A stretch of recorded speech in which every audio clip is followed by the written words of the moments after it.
right. All right, Shalom. We are the Hebrew Israelites. We come out week in and week out to prophesy the downfall of this wicked society and the upliftment of the kingdom of heaven, which consists of you Negroes, Latinos, and Native Americans who are truly known as the children of Israel. We want to start off by giving all praise, honor, and glory to Yahweh, Ba'ashem, Yahushua, Ba'ashem, Yukak Wadash. Double honors to the apostles and the elders of Great Millstone, who are the elders of Yasha Allah, and a sincere salutation to all you Akim, who are preaching this word and believing this word in all truth and in sincerity. If we can get Wisdom of Solomon chapter 12 and 17. Because now we're in the time of all these questions getting answered. You guys done listen to Stephen Hawkins. You done listen to Albert Einstein. You done listen to Richard Dawkins. Now the Lord is about to answer all your questions, man. This is Wisdom of Solomon, chapter 12, verse 17. For when men will not believe that thou art of a full power, thou showest thy strength, and among them that know it, thou makest their boldness manifest. So you peons who don't believe in the Most High, you're going to learn through judgment, man. The Lord don't require your belief. The Lord does not even desire your care. He doesn't even desire your attention. That's why he gave you over to Snapchat, Instagram, and all kind of vanity, man. Because the Lord can give two shits about you, man. This is the book of Romans, chapter 3, verse 3. For what if some did not believe? Shall their unbelief make the faith of the Most High without effect? Yeah, the heavens don't work like a democracy. Yahweh Shem Yahushua ain't looking for the most votes, man. The Lord looking for straight judgment and sincere believers of his chosen nation that's coming back to him in truth and sincerity, man. The multitude of you are born in vain. You were created to be destroyed. The Lord gave you over to reality shows, to bills, to free before 11:30, to chasing around these women who have been used and abused. The Lord gave you over to these vile affections until your checkout date, man. This is the book of 2nd Ezra, chapter 15, verse 3 and 4. Fear not the imaginations against thee, let not the incredulity of them trouble thee that speak against thee, for all the unfaithful shall die in their unfaithfulness. And that's a guarantee, man. It ain't a matter of if, it's a matter of when, man. All the unfaithful are gonna die in their unfaithfulness. That greenback, that dollar not gonna save you. Your 401k not gonna save you. Your job not gonna save you. Your doomsday Alex Jones purple pack is not gonna save you, man. And that day it's gonna be straight judgment, man, on all non-believers. And the Lord is making it happen as we speak. While you out here buying hot dogs, the Lord is plotting on your downfall, man. I got real quick, I got that word incredulity. This is the word incredulity, the etymology from early 15th century. It says disbelieving frame of mind. Exactly. And the grace period has allowed you people to be proud in your disbelief, man. You boasted yourself against the Creator, man. And the Lord is going to respond to you in judgment, man. The Lord could care less about the majority of you proud-ass people, man. You are bodies ready to drop, man. It's a matter of time. It's a final destination for the majority of you people. It's not a matter of if, it's a matter of when, man. And how the Lord play it out, man. It's Isaiah 55 and 11. So shall my word be that goeth out of my mouth. It shall not return unto me void. And the Lord has sent out his prophets to do what? To speak his words, man. That you may have no excuse. You can't say you didn't hear the words of the Lord. You can't say that you didn't have an opportunity to hear the message of the Lord and come back to your power. Speaking of you Negroes, Latinos, and Native Americans, man, you got no excuse. And you Gentile peons, man, you just waiting on destruction. The Lord don't require your belief at all. It's the book of 2nd Peter chapter 3, verse 9. The Lord is not slack concerning his promise, as some men count slackness, but is long suffering to usward, not willing that any should perish, but that all should come to repentance. Exactly. The Lord is not concerned with the majority of you people, man. The Lord is concerned with his elect, the ones that truly gonna come back to him in truth and sincerity and clean themselves up and pray for a pardon, man. Because even their works are as filthy rags, man. But the Lord is rewarding effort and sincerity. So you Negroes, Latinos, and Native Americans, you have a small window of time, and that time is drawing back as we speak. You said that wrong. You said the Negroes. You said that wrong. I am. You are not included. I am. Why am I not? You are not included. Why am I not included? You are not included. Why do I don't love you as much as you love should love me? Because that wasn't love. Because I do love you as much as you should love me. Because that wasn't love. I don't know about Because that. that wasn't love. I don't know about that. Oh, so now you got amnesia? I don't know. You didn't look up I US guess I American got it. history? But you know what? I don't know what it is, but I know what I know that I'm not a motherfucker. And you know what? I believe in all my fellow man. Alright, well, Hey, You know, well, go I preach that am over down there, with man. that. Well, that Why am I all wrong? your fellow man. Why am I wrong, What sir? was all of that love back then, man? Now you're I don't know. Exactly, because all I don't your know elites about don't that. put you in this position. I wasn't there. Hey, well, Your wait, elites so don't put you in this position. Hey, But no. You're saying you don't know. The Lord set up prophets to tell people what's up. We're And here I'm to tell there. you. We're here to tell you, but you gotta And listen. I'm there. All right, well, listen. And I love you. All right, well, if you love us, you would be quiet and listen to what we got to tell you. Yeah. All right, so Yes, you know, sir. other than that, we ain't got nothing else to hear from you, man. Yeah, listen to the message. Keep So that foot. So you throw me away. Let me go back to this, what you call, this is Wisdom of Solomon, chapter 12, verse 17. For when men will not believe that thou art of a full power. And this is the kind of world we live in, man.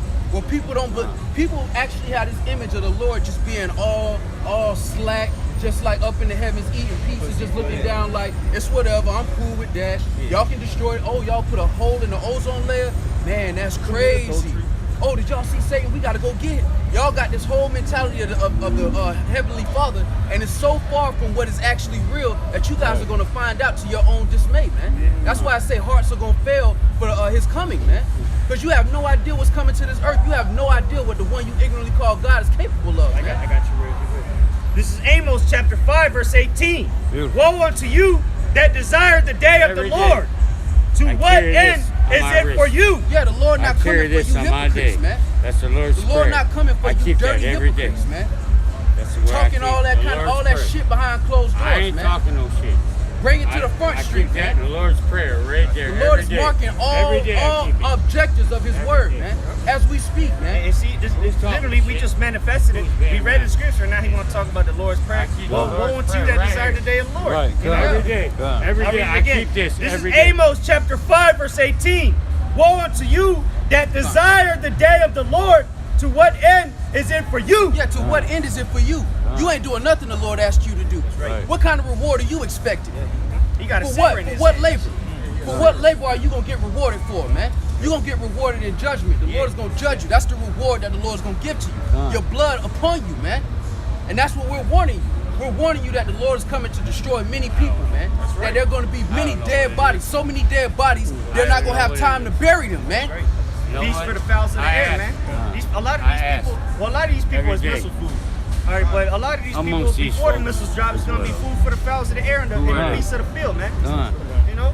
Every day. Oh well, let me finish it. It carry says, Every day. "To The what Lord's end is prayer. it for you?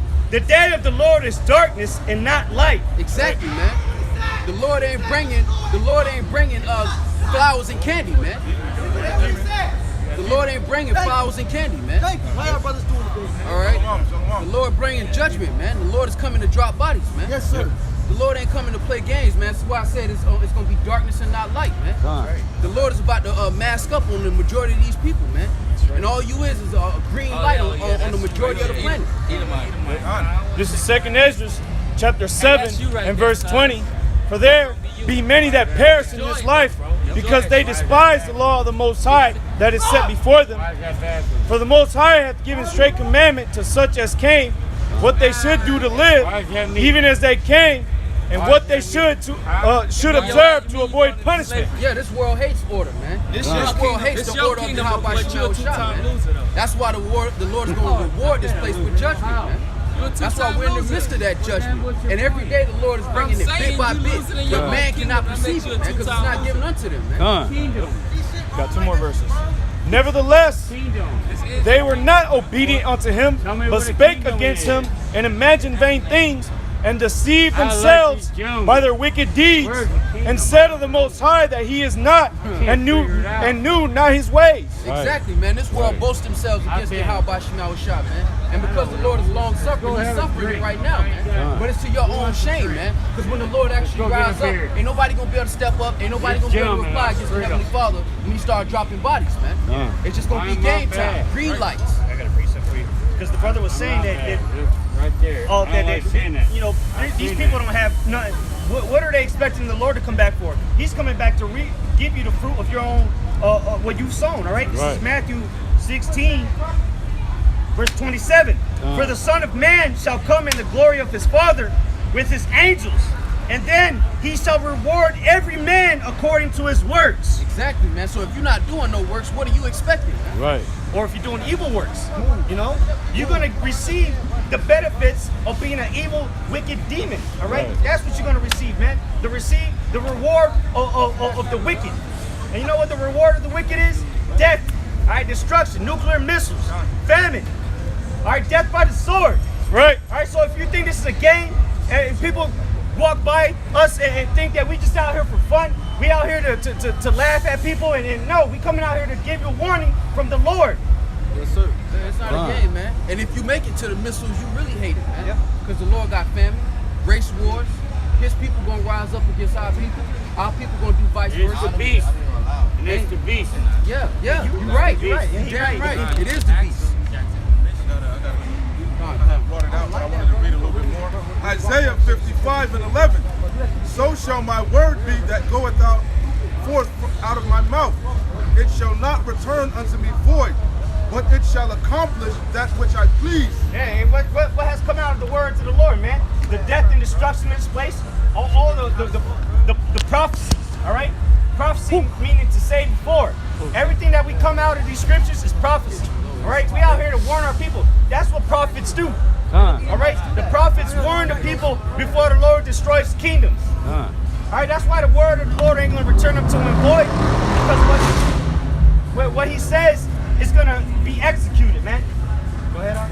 It says, and it shall prosper in the thing whereto I sent it. So just like the Lord said that he was going to give a promise to the Negroes, Latinos, and Native Americans and put them in rulership, the Lord also said that he was going to bring judgment upon this planet, man.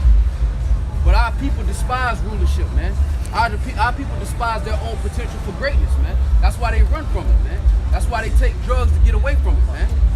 The Lord is bringing a kingdom and rulership to you Negroes, Latinos, and Native Americans, man. Step into your greatness, man. Leave this folly alone, man. Our enemies are going to be put under us, man. Right. You are going into captivity. We're the enemy. Yeah, what happened? Look at my color. Every time I get from the fellow. Revelation 13. No. Revelation 13. I am not. I'm an enemy to no one. This is Psalms chapter 73. I'll start at verse 1. Hey. Truly, Let Chicken Yahweh. George save you, man. Let Chicken George save you, man. Truly. Let Chicken George save you. Psalms 73:1. He loved them Edomites, man. Yahweh is good to Yasharallah, Right. even to such or as of a clean heart. Right. Because the Lord is calling his kids back home, man. The Lord is getting done with the punishment, man. This is what we had. We serve captivity. This is what we serve, hard bondage. We're incarcerated here, man, as a nation of people. That's why not one man can put us out of this position and take us out of this position. Because we're incarcerated. Now our due date is up. It's time for us to be free from this place. And our people are institutionalized, man. Now they enjoy the perks of being in captivity. Now they just want their noodles, they want their books, they want to be able to work out here and there, and they good with that, man. Now the Lord's calling you for rulership, whether you like it or not, man. And if you don't like it, you're going to have to die first to get it. In the term of that, what the brother's explaining, this is called Stockholm Syndrome. Where people have been beaten so low and so hard throughout hundreds of years that they love their oppressor now, man. I'm murdered. Yeah. Verse 2. But as for me, my feet were almost gone. My steps had well nigh slipped. And that's basically him saying that, look, seeing how hopeless the situation looked, I was almost done. I was almost finished. I almost gave up. You got it up. For I was envious at the foolish when I saw the prosperity of the wicked. And that's the majority of our people, man. That's why our people try to talk white. That's why our people try to walk in these establishments and play it cool and turn down their own spirit to make everybody else feel comfortable, you a lion, man. You a lion amongst sheep, man. And they don't want you to hold back. They want you to be a cat when you really a lion, man. And that's their worst fear, that you'll wake up and walk into your greatness and step up, man. That's their worst fear. I got a quick one with that. Proverbs chapter 3, verse 31. Envy thou not the oppressor, and choose none of his ways. And you're about to find out why, man. Because he's going down. As we speak, he's going down, man. His own people is out here on the streets broke, man. And he could give two shits, man. He could care less about his own people, man. And that's who's ruling the planet. Somebody who don't care about their own, man. That's why the Lord's going to establish righteous judgment by bringing our people back into their right mind so they can rule. Because our people are naturally a compassionate people. But the Lord said we have a zeal, but not according to knowledge, man. And because we don't have that knowledge, the whole earth is destroyed. I got something to say. You walking around an apartment, looking at an apartment like it's home, and the Lord gave you a plan. Italian. Sicilian. This is to go with what you're saying, because look how Esau Edom, the self-proclaimed white man, treats his own people. You know, he don't care about Speak the right? word to me. This is a Sirach, or Tell me Ecclesiasticus 14 verse Tell 5. me. He that is evil to himself, to whom will he be good? No, I'm looking at this man in his eye. Hey, don't even entertain that. Yeah, don't entertain that. No, bro. Just let Jake handle it. Just let, It's all good. It's all good. We gotta stay spiritual. We can't be carnal. Yeah, Gotta just stay let Mr. spiritual. Chicken handle them. If you put the hands on somebody, then we'll deal with them. All right, this is Sirach 14. This is a Sirach or Ecclesiasticus 14 verse 5. He that is evil to himself, How do we to do it? whom will he be good? We can Right. He talk shall it. not take pleasure in We his can goods. walk it. Exactly, man. How do The we so-called do white it? man is not willing to How be does nice that to make his a own people, man. difference? What do you expect? You Negroes, How does that Latinos, make and a Native Americans difference? have never been shown love in this country. What are you expecting? Why would you expect something different, man? The so-called white man never showed you love when you got in this country, man. And he still don't. They call you niggas. Now they just do it at kegger parties. They don't do it in Front Street now. Now they just blackface. now they just do blackface at kegger parties and doing parties. I was about to say, your damn politicians still doing blackface, Right. man. It's coming out. You throwing parties, you know, you pulling up your what you call your alumni, your damn what you call it when they graduate. Y'all doing blackface, you know? Yeah. Every on the top floor of that building right now doing some shit. Hey, if I may add real quick, if we were to take the Edomites to court, man, their history, like when they take us to court, what they do? They pull up your rap sheet. Look, your track record ain't looking good. So from the charges that are brought upon you, we're gonna go more towards the prosecutors than the defendant, man. Right. So if we were to take Esau Edom to court, look at his track record. This is what he did to our people. Beginning back in 1492, Christopher Columbus came over here, which was an alias. His real name was Cristobal Colon. Came over here, butchered the people in the islands, the Native Americans later on, and then they brought the so-called Negroes on slave ships. Right. And then they still to this day, they treat us like crap. So look at the history, man. You think that this devil's gonna change? He ain't never changed, man. Look how he treats his own people, man. Right. And that's why his own people are upset now. That's why you have these low-level Edomites that's upset that say it's just about rich and poor. It wasn't about rich and poor, because it was poor white people hanging us. It wasn't the rich ones, the ones that was sitting in the mansions that was doing all of this to Jacob. It was the 9-to-5 Edomites. Right. The ones who only had their color as a profit for them, and they didn't have no money. Yeah, hey, that saying, the complexion for the protection, that's gone, man. Ain't no more such thing as complexion for the protection, man. And really it's because he robbed you of your own inheritance. Because y'all, as a nation of people, when you get in rulership, you're supposed to share that wealth with your nation, man. Every nation that got on top, they shared that wealth and that esteem with their nation. That's why the Lord talked about what? The commonwealth of Israel. Every man of Israel is going to be special above all nations. It don't matter. It don't matter if you the small or great in the nation of Israel. When you walk amongst other nations, they're going to know what time it is. They're going to know what time. We They're going love to the know Lord you Jesus Christ. And that's what the Lord is telling us to come back to. Lord and Savior. I got that. Hey, real quick, Name is because Jesus. our people I don't know. in the ancient world, we That's used your to, Lord. let's No, say you had a you tell field me. of grapes. You Tell would pick me. what you Don't ask needed and me. then leave the rest for Tell the poor. me. This devil What don't do is that. it? If he catches you I picking don't some know. oranges We don't have the that same the Lord. field's already been killed, I don't cleared, know. and some oranges on the ground, Tell they'll get you me. for trespassing, I don't know. theft. They You know, put locks on the trash me- can, so if you Esau know, can't go digging let in the me trash know. can. Right. And that show you that the laws are righteous. The laws are when it tells you that every 7 days no work's supposed to be done nowhere. Everything's supposed to stop. Esau don't do that. So-called white man don't give you a whole day where everything just stopped and everybody can take a break. Right. You lucky if you get a day off. And really, it ain't even a day off because you got to prepare to go to work tomorrow. Done. Real quick, concerning taking a break. You don't even give the land a break. Right. That's I a wanna know beautiful what point God because said. what every 7 years you're supposed to Please give the land a accept- break so it can I understand. Why they have re-nourish to itself. kill Have those nutrients. That's why they gotta, For the exactly. That's why they have non-GMO. Why did I have to do what I had to Because do? they keep burying the land and keep laboring don't the get land, and it ain't giving you no nutrients. That's why you got to take trace minerals and all these different kind of things to get the nutrients that should naturally come out of the soil. And that's why because remember, if you go into the Old Testament, it took 2 men to carry a cluster of grapes. Now a baby can grab the whole cluster by himself. So that goes to show you that the nutrients has been depleted of the land. And that's why the world requires righteous leadership. The world requires some righteous judges. That's what the Lord said. Look, whether y'all Negroes, Latinos, and Native Americans like it or not, you're not going to blend in. You're not going to be an employee. I called y'all to be managers and CEOs. You're not going to be able to sneak in and just be working in the mailroom because it's easy. I didn't build you to be easy. I built you to rule shit. But before you can rule anything, you got to rule you. That's what the Lord is calling you back to do. Rule yourself first. If you can be faithful over little, I should make you many. Come on, man. That's the time we coming into, man. That's why we don't care about our enemies and what they got to say about us, man. What the Lord said is going to stand. Just like we had to go in and change, and our ancestors had to go through that, which is us in the past lives. That promise is coming. Right. That promise is coming. That's what all these other nations will think this of. When we got that blessing. That's why they all hold us down. That's why the Moabites, the Chinese, the Japanese, the Israelites, they're all in one party together. They all don't like niggas and they all don't like Latinos, they don't like Native Americans. Why? Because they know if they keep us down, they can get a little piece of hell rather than serving heaven. And that's why you go to the hood or the barrios or the reservation where the Native Americans are at. You see what?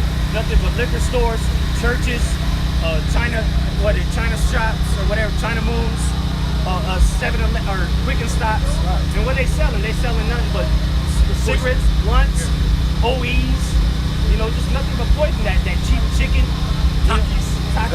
And they take it back to their neighborhood and they put their kids through college. Yep. While you struggling, they put their kids through college off you buying them reports and you buying them Hennessy bottles for them. And that's how they continue to keep us in that foothold. Because our people don't have this. Our people think that they can just get reparations and all of a sudden, all our problems go away. Overnight, our people will get that money back to Cadillac, Gucci, Fendi. They're going to give it back to all the jewelers. And before you know it, they're going to be back robbing each other and trying to get it how they live, man.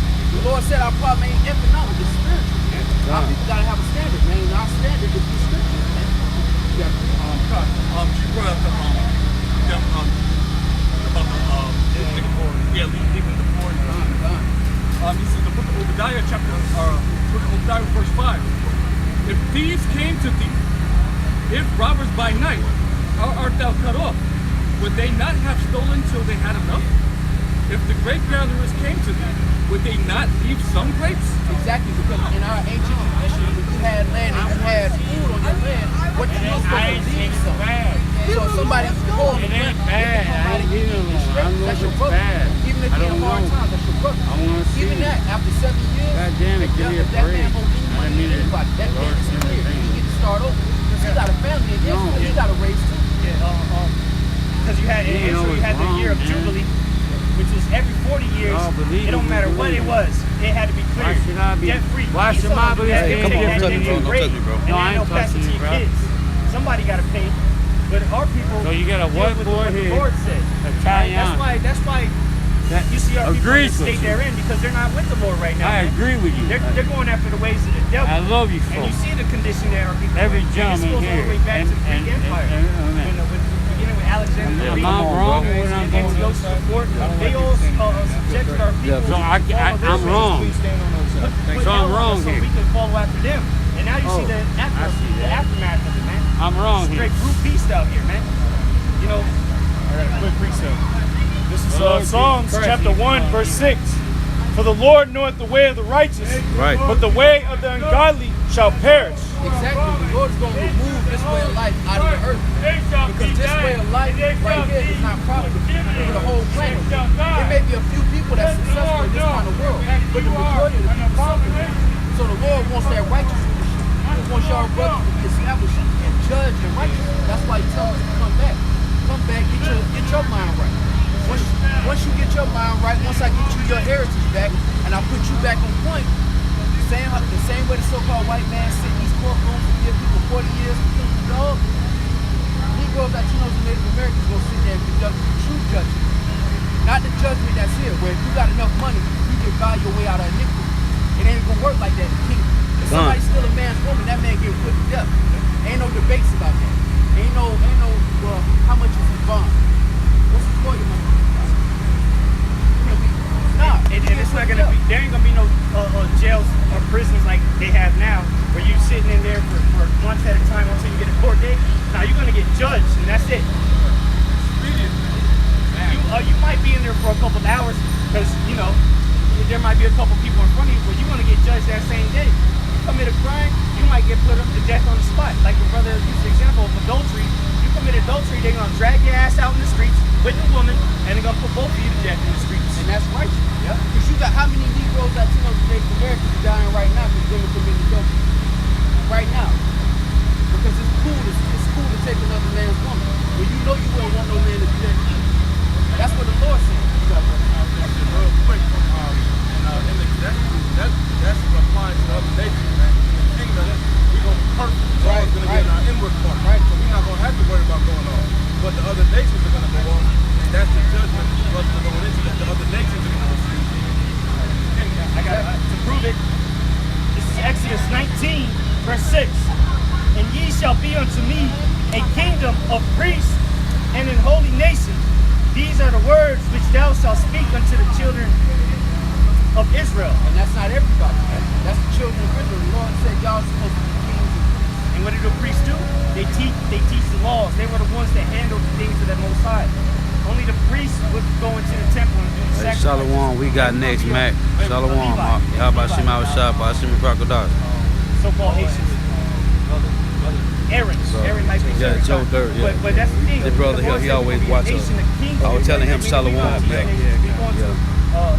Hebrews chapter 8, it tells you that Joe Dirt, he looking for some attention. You ain't getting no attention this time, Joe Dirt. Like the brother said, we're going to be perfect. We're not going to have to teach our children. They're going to be born knowing what's right and what's wrong. But what? The other nations, we're going to have to be priests and kings unto them.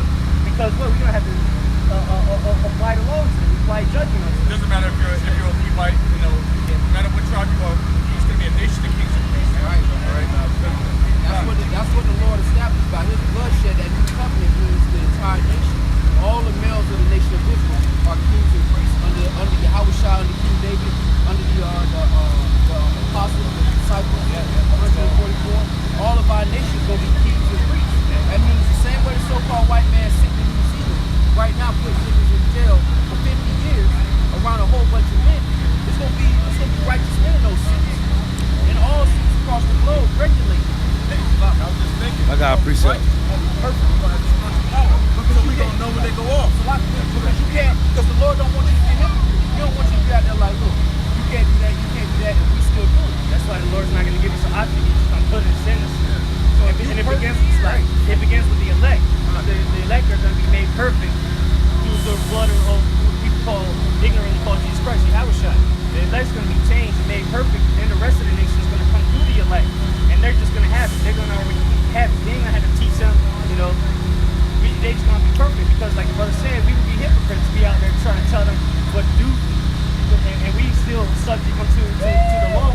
But that's why the Lord is, that's why he said he's going to take it away. He's going to take our stony hearts away and give us those fleshly hearts. Meaning instead of the laws being on stone, it's going to be in our hearts.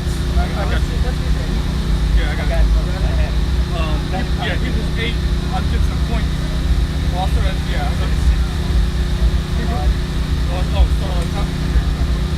Alright, so we'll start at 5. This is Hebrews chapter 8, verse 5. Now read on down for it. Who served unto the example and shadow of heavenly things, as Moses was admonished of the Most High when he was about to make the tabernacle. For saith he, and because who originally got the law was originally given to Moses, yeah? That thou make all things brother, according to the back up a little pattern bit, showed man. Hey, thee in the mount. But now hath he obtained a more excellent ministry, Right. by how much also he is the mediator of a better covenant. And the reason that's a better covenant is because we don't have to try to be good. He's going to make us automatically good. Just like your heartbeat. You don't have to tell your heartbeat. You don't have to tell your lungs to take in air. You're not going to have to tell yourself to be righteous. And we're not going to have to teach our neighbors because what's understood and we can explain that. It says, but now hath he obtained a more excellent ministry, by how much also he is the mediator of a better covenant, which was established upon better promises. And that's the reason it's a better promise is because with the law on stone, we were always bound to go off. It wasn't a matter of if, it was a matter of when. And because of that, we were subject to the curses. Because we couldn't keep the law in this flesh. Even now, the Lord said even the thought of foolishness is sin. Even the fact that you thinking about doing something that's wicked is a sin. Like if you look at a woman that's betrothed, yeah, you're already committed adultery in your mind. You look at this woman, you see him holding hands with this man, but you're still looking at her ass. That's actually adultery. That's a sin on the death. Right. I got a quick precept about the coming boy from We Got Next Mac. Ezekiel 11:19, and I will give them one heart, and I will put a new spirit within you, and I will take the stony heart out of their flesh, and I will give them an heart of flesh. And again, that's talking about the laws written in us. Right? And if I may add real quick. Shalom, Read that again, Baba Shaw. Right. I had a point. Yep. Verse 6 again, Hebrews 8:6. But now hath he obtained a more excellent ministry, by how much also he is the mediator of a better covenant. This is talking about Yahushua. He's the mediator of a better covenant because why? What is the wages of sin? Death. So, what did Yahushua do? What did he overcome? He overcame death. So this is why Yahushua is the mediator, because he already did it. He came in the flesh and he conquered death. He didn't sin when he was Yahushua. So this is why he's the mediator, because he already did it. He already got that fleshly heart. He was already able to come here and show us how it needed to be done. Now we're still in the flesh, of course. We ain't on his level, but we're supposed to walk after his steps that he left for us, the examples, which was established upon better promises. Verse 7. And what were those promises given by? The blood of Yahushua. Yahushua had to come down here so we could get brought back in. That was a promise that, look, Romans chapter 9, it tells you that, you know? Yep. Hold that. We're gonna get it, sure. Read down to the left. Oh, that's it. So verse 7. For if that first covenant had been faultless, then should no place have been sought for the second. And the Lord's ultimate game plan was to have people that you know Native Americans rule. You can't rule if you're constantly trying to figure your own shit out. Because the Lord requires righteous leadership. The Lord didn't make this planet just so wickedness could rule and then it's just to close the book. Now he gave you an example. This is the example of what wickedness looks like in its fullness. When you go from Adam all the way to now, you see that seed of wickedness going to its ultimate height, its prime. What's coming next is going to be it that follows, and there ain't no stop clock. There ain't no end to that. So in order for it to be forever, it's got to be established in righteousness. And in order for it to be established in righteousness, the rulers got to be righteous. That's what the Lord's calling us to do. And think about how much wickedness has gone on through the earth, beginning with our people, getting all the way back to Adam. Nothing but wickedness. In our people room, there was wickedness. There was only 40 years of peace during the time of King Solomon. But then he even did wickedness.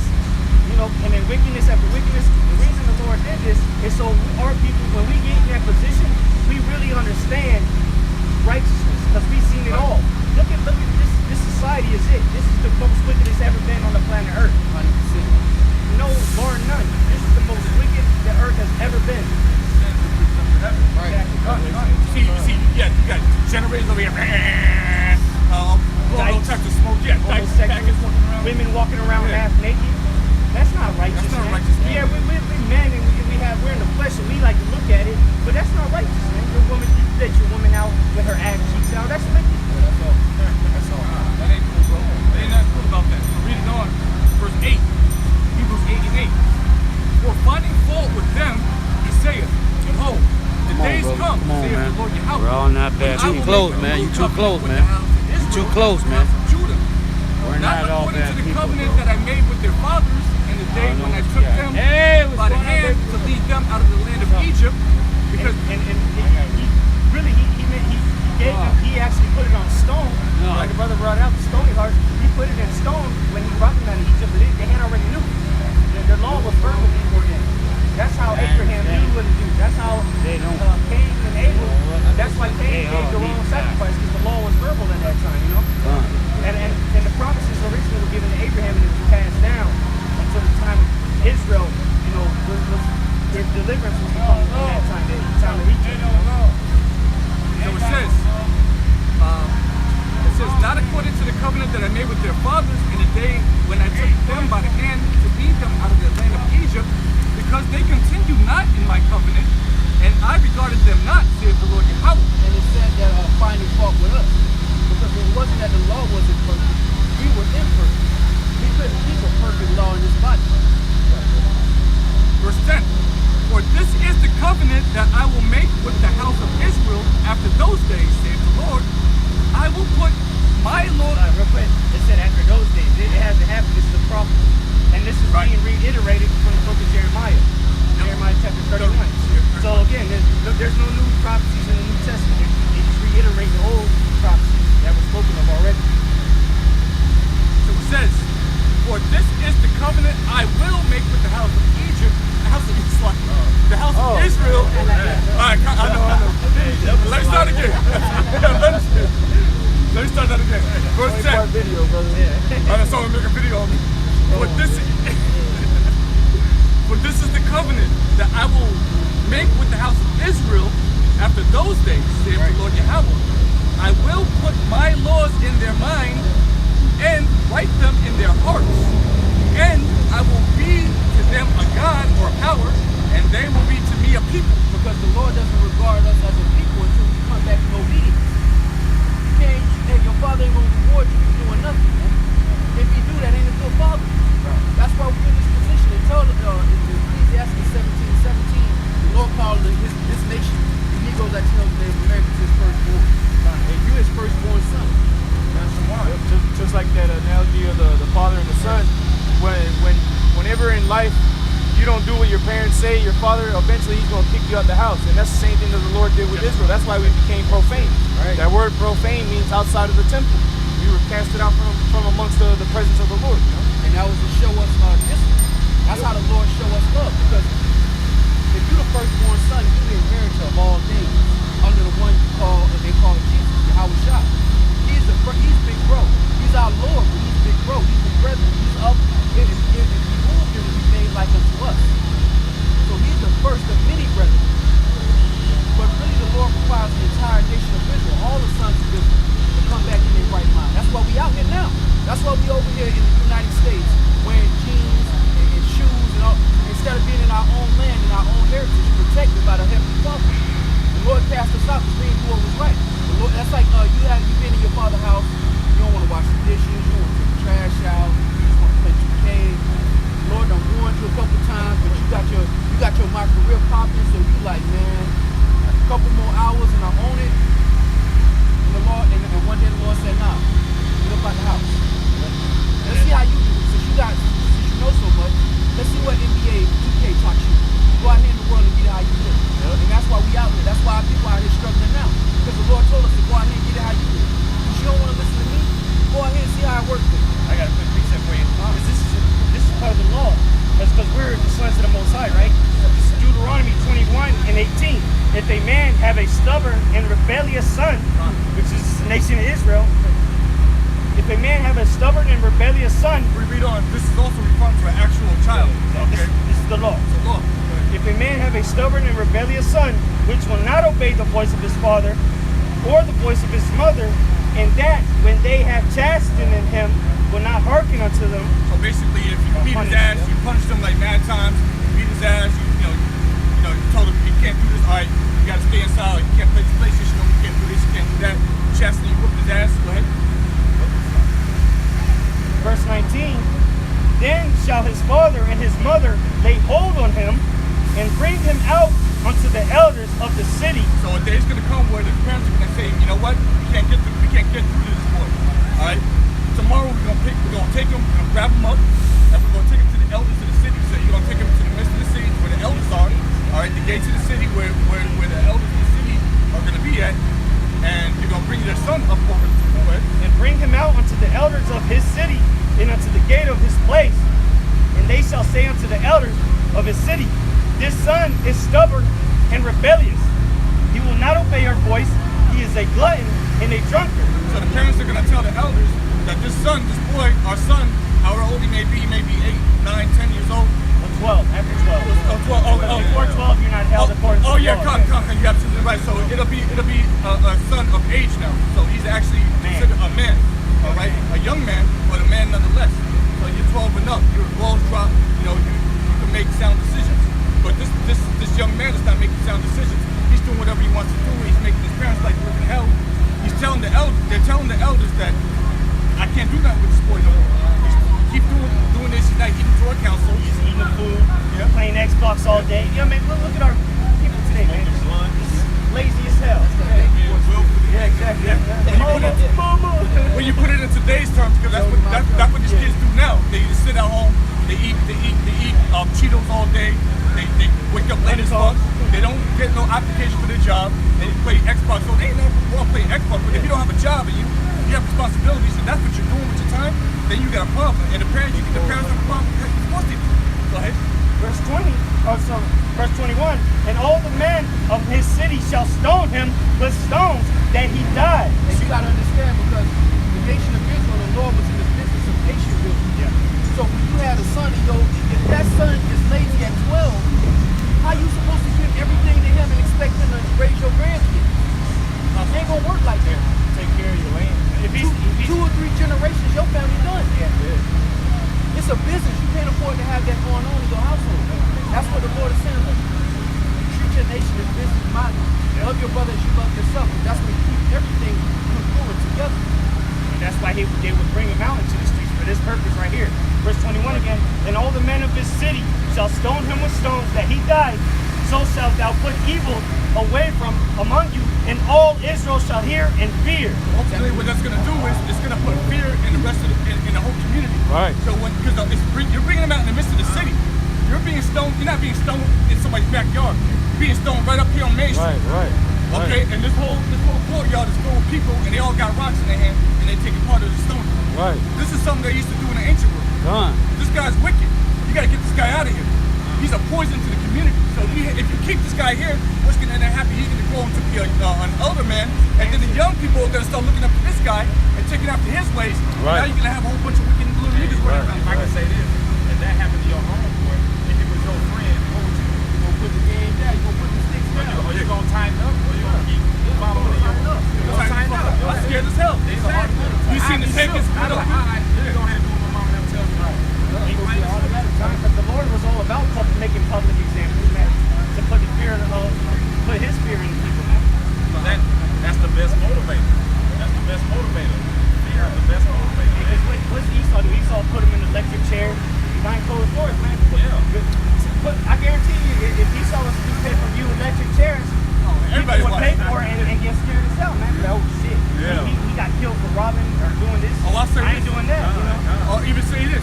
Say for instance, if you commit adultery in America and they put you to death for that, you think motherfuckers gonna be doing that shit? Trying to you be making songs about Mississippi girl. You think all that? No, hell no. Yeah. You get put to death for that.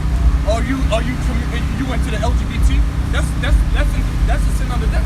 Yeah, if the law, if they had people getting put to death for adultery, people wouldn't be putting Chris Brown on that pedestal, knowing you get people put to death like you get people put to death, man. Now, getting back to the point, because we're talking about we're going to be made perfect.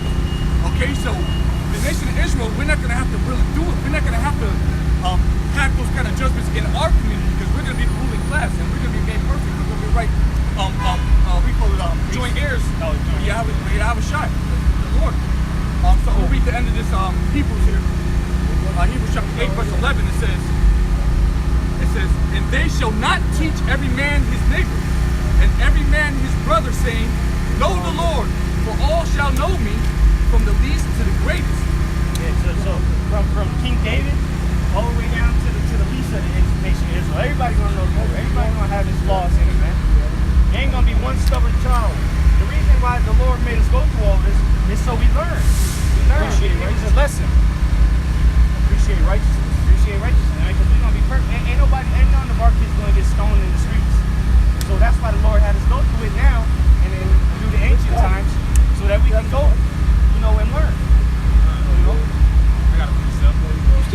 precept you had? It's Proverbs 27. The fear of the Lord is the beginning of knowledge, but fools despise wisdom and instruction. Exactly. So the beginning of knowledge, you got to come back to your heavenly Father. You got to acknowledge that there's a creator that created you, and that you're not here by chance. You got to acknowledge that first and foremost. And you got to acknowledge what you're capable of doing if you don't follow instructions.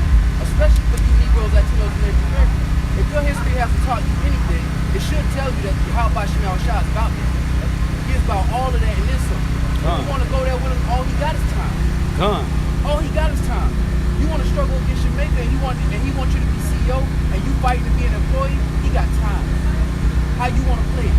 It could be the hard way, it could be the easy way. And he long suffering. You want this crown or not? You won't get it, but how you want to go about it? You want to go about it the hard way, because 2/3 of our people, they're going to get their crown the hard way. They're going to have to learn through this struggle, through that death. We hoping that we get the first go round with mercy. Right. Because at this point, we just coming to the Lord saying, look, we blew it. I fumbled on the 1 yard line and now I'm looking for mercy. Because there ain't nothing that we can do out here that's going to get us out of this jam except for the Lord's mercy. Without that mercy, we're done. Terrible thing. Brother stand on this side or that side. Without the Lord's mercy, we're finished. But what we do is we try to make our calling and election sure. Right. Doing nothing is not going to get you saved. Right. You know, you have to attempt. You know, you have to do something for the Lord. It's a fearful thing to fall into the hands of the Lord, man. And your faith is going to be seen by your words. You can tell what a man believes by his actions. Terrible. So if you actually believe in the Lord, you actually fear the Lord's name, you're going to do what's required to the best of your ability. The Lord ain't requiring perfection. He's requiring sincere effort. He didn't give everybody the same measure. He don't expect you to be the LeBron James or be the Israelite. He expects you to be your measure to the best of your ability in all truth and sincerity. And then you're going to get everlasting life. Exactly. And we all get the same picture. Because what's good is shining if your brothers can't shine with you. That's how Yahweh Shah looked at it. Yeah, he did it. He laid his life down not so he could just reign by himself. So all of us that struggling wherever we at in the four corners of the earth, can have that same shot at glory. And he did it for his brethren. And we supposed to fall in line with the same effort. That's why brothers here on a Saturday night doing our best to call our brethren back to the marriage, back to your heritage, back to royalty. Real quick, like the brother said, if you really believe, I will hold something ecclesiastical, but it's all good. Like the brother, I've been holding it for a minute. What James says, show me thy faith 10 and without works, I'll show you my faith by my works. No, 10 is 4. Power of the earth is in the hand of the Lord, and in due time he will set over it one that is proper. But that was earlier when we were going into. How you gonna show that? This is Hebrews 11:6. But without faith, it is impossible to please him. For he that cometh to the Most High must believe that he is, and that he is a rewarder of them that diligently seek him. So that faith is going to be represented in your actions. Likewise, you got to have faith that just as much as that judgment is coming, that reward is coming too. Right? And if you're falling in line with what the Lord is doing, then you should expect payment, just like you expect the so-called white man to pay you if you're working at your job. You don't ask him on Wednesday, you got my money tomorrow? Nah, you work your job, you wake up and you know that check won't be there. The same way you expect that check to be there, expect salvation. Not in a proud way, but in a way of the Lord said it, and I'm leaning on his words because he's the Father. I trust him. If I'm doing what he asked me to do to the best of my ability, and I have hope and salvation. That's why you see us up here. We're doing this through faith. We call it blind faith. All right? Because we can't see the kingdom of heaven. Oh, there it is over there. They're building it. No, we can't see the kingdom of heaven, but we know it's there because it says it in the book. Everything else that's in the book has come to pass. There's only a few prophecies left that haven't come to pass. There's a good chance that those prophecies are going to come to pass because we see the signs of them coming to pass right now. So that's why we're up here right now. See it through the prophecy. See it through the prophecy. So it's clear that something special is about to come. And just by you brothers up here standing here listening, that's showing faith right now because you got to get walking up the blood. All right. This is 2 Corinthians 5:7. For we walk by faith, not by sight. We walk by faith, not by sight. Beautiful. We get that one in Romans 8:24. Beautiful. Yeah, man, because what? If we saw the kingdom up there, over there, or they're building it, it's real. We can just sit back and chill. It's going to look like they're almost done. Fuck it, we can just chill back, you know what I mean, not do anything. But the Lord didn't make it like that. The Lord has us go by faith, not by sight. If we saw it, we would have sat back and chill. We we got to do this strictly on faith. Because we know the Lord will destroy us. That's why Yahweh Shai said, blessed are they that have not seen and believe. This is Rome. No, I got another one. This is Romans 8:24. For we are saved by hope. For hope that is seen is not hope. For what a man seeth, why doth he yet hope for? Yeah, so if we saw it, we ain't got nothing to fucking hope for. It's out there, it's right there. Right. Obviously, it's coming. Right. It's done. They got the crane. You get a building. Right. You know what I'm saying? You see them bringing the gold in. Yeah, bringing the gold, laying the gold tiles down. Yeah, they building that shit. It's over there. Nah, man, we don't see that shit. We going by faith. What you say, brother? Yeah, that's what it said. Come. That's what it says. If Jake saw the king getting built, he was like, I'm a wild out until I see the last shingle on their roof and I'm gonna get my mind right. That's why he said diligently seek it. Because a lot of people want to seek it when they catching hell, man. You gotta seek it 24/7, man. You said seek it early. While he may be found. Yeah, which is alluded to the fact that there's going to be a time on the earth where he's not to be found. Right. So it says, seek him while he may be found. Finish that one again. Romans 8:25. But if we hope for that we see not, then do we with patience wait for it? Come on. See it? Right. So if you don't see it, not only do you have to wait for it, but you gotta trust it when they told you. Because if you see it getting built, I don't gotta really put that much trust in it. Right. Building it. Right. I'm seeing it. The cranes there. I can see the angels going up and down, all the way up to heaven, coming right back down, establishing. So I know.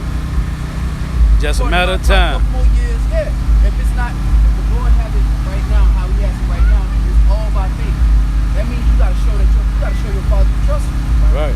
Just like, hey, you gotta close your eyes and jump.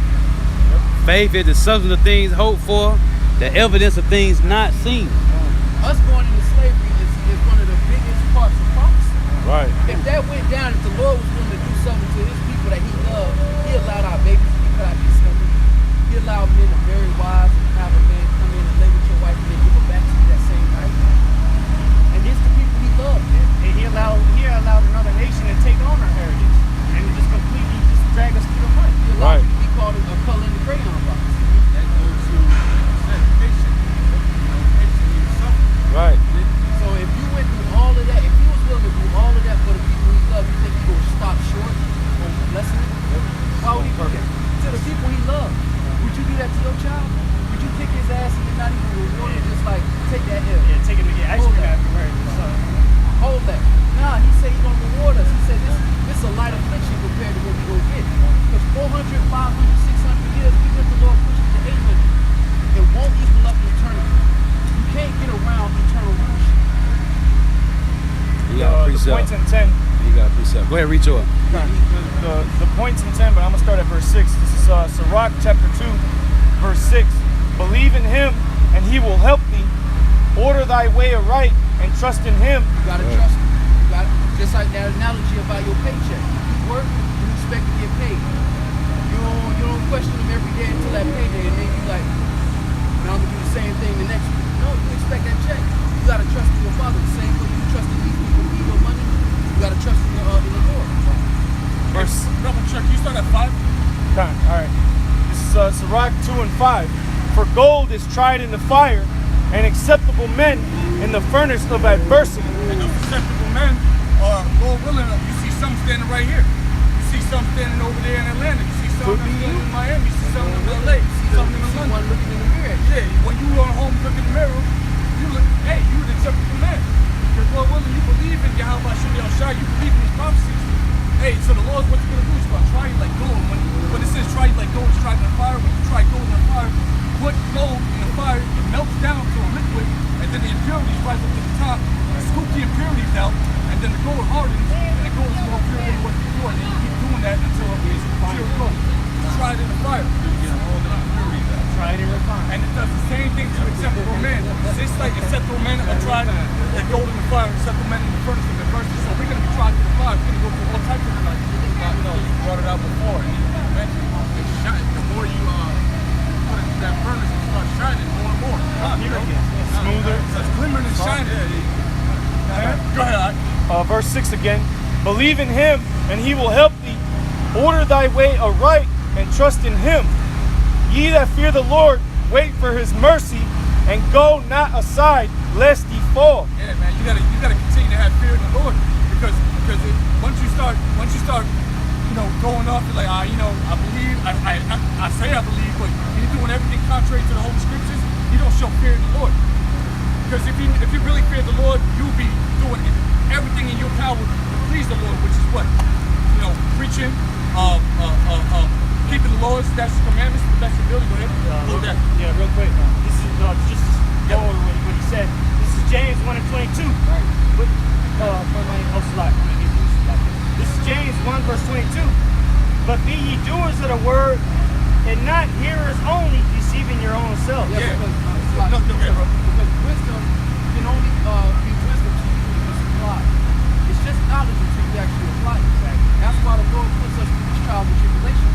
He gives us the manual, and it's like, all right, throw this little obstacle at us. Let's go. How you gonna move? And then he judge you off of that. You pick yourself up and learn from that when you get strong. That's that refining process. That's that finish of adversity. Exactly. Yeah, because you said it right there. You can know a lot of shit. All right? You can know a lot of shit. You can know this Bible up and down. You can quote all the verses. But if you're not applying it in your everyday life, that's not wisdom. You're not showing wisdom. Once you start applying this word, that's wisdom. And now that's coupled with fear, then that shows that the Lord is dealing with you. Okay? But if you're not really applying the knowledge that you know, and you know all this stuff, you can teach a 8-hour class. Some are profitable to others and unprofitable unto themselves. There's one that teaches many, but it's not profitable unto himself. This real quick, this is Proverbs 4:7. Wisdom is the principal thing. Therefore, get wisdom, and with all thy getting, get understanding. All thy getting, get understanding. So wisdom is what we're looking for. Wisdom is what we're looking for. Wisdom is the woman. It's that beautiful woman. All right. That's what we're trying to obtain out here in this flesh. Once we get wisdom, then that's gonna keep us stable in a time of trouble that's about to come upon the earth. And you get that understanding through experience. That's why I said with all that getting, get understanding. Because once you go through something and you apply the wisdom, you're like, or the Lord put you in a jam. I don't know how this bill will be paid. And then the Lord comes through in the clutch in the last second. He's like, yeah. A perfect example was Peter when he was walking on the water. Yeah. Right. He started to go through that period of doubt, and what happened? He sunk. He fell into the water. And what how should I say? Why do you little faith? Doubt. Why you doubt? Oh, yeah, little faith. Come on, man. And that's us going through these processes. We riding the bike with the little training wheels on the side. So every time you lean to the left, the Lord move, got you. Trust down there. Exactly. Every time, and before you know it, you build up. So it don't matter what you do, like, man, I'm rolling. That's why the scriptures say a righteous man falling 7 times, but he gets back up, man. Because in this truth, you're gonna fall. If you don't fall short of glory, boy, it's about what you're gonna do after that. You're gonna continue.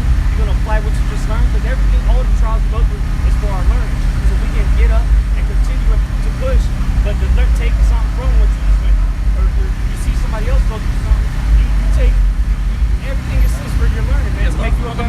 Yeah, learn from another man's mistake. Before you read that, because what? You see people who do this, what we're doing right now, they actually, something will happen to them, and they'll get so confounded that they'll fall out of the truth, and they go right back into the world being a nigga. Yeah, everything, they throw the baby out with the bathwater. You know? So go ahead, bro. So Sirach 2, verse 8 now, it says, ye that fear the Lord, believe him, and your reward shall not fail. That's right. So if you believe in Yahweh Hashem Yahushua, Yahweh being the name of the Father, Yahweh Shai being the name of the Son, the only begotten Son, if you really truly believe, read it again. Ye that fear the Lord, believe in him, and your reward shall not fail. Your reward, what's your reward? Salvation, brother. So, immortality. Kingdom of heaven, bro. Never dying. All right? Perpetual happiness. All right? That's the reward. That's what we're looking forward to. That's what we're doing. Keep reading. Verse 9. Ye that fear the Lord, hope for good and for everlasting joy and mercy. Verse 10. Look at the generations of old and see, did ever any trust in the Lord and was confounded? Now look at your forefathers. Did Abraham trust and be confounded? Did the Lord leave Abraham hanging? Did he leave Isaac hanging? Jacob? If he ain't leave none of our forefathers that established and that came to him in sincerity, he never left him hanging.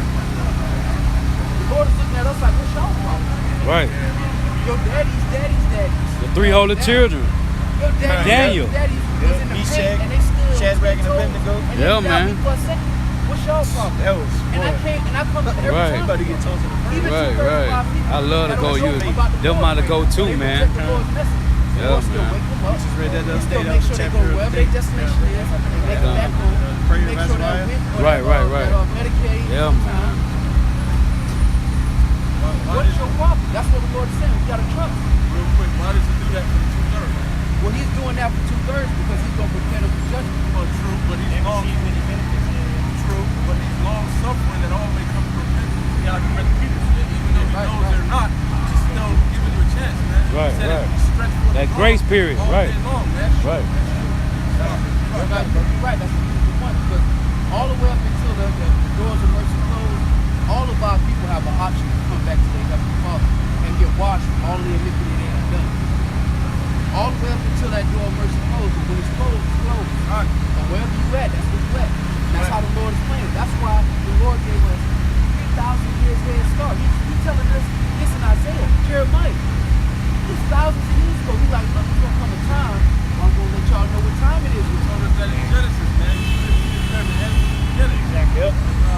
What's that? It's Isaiah. Genesis, he came and he told all his sons. Oh, Jacob. Yeah, Jacob. He told them what they were going to perform in the latter end. Oh, yeah, 49, yeah. 49. Okay, I got a quick precept to go with. First, read that verse again. Verse 9. Oh, yeah, it wasn't finished, but that first part. Yeah. Sirach 2 and 10. Look at the generations of old and see, did ever any trust in the Lord and was confounded? Exactly. You got it. Hey, real quick, who are the generations old? How you find out about it? Through the scriptures. This is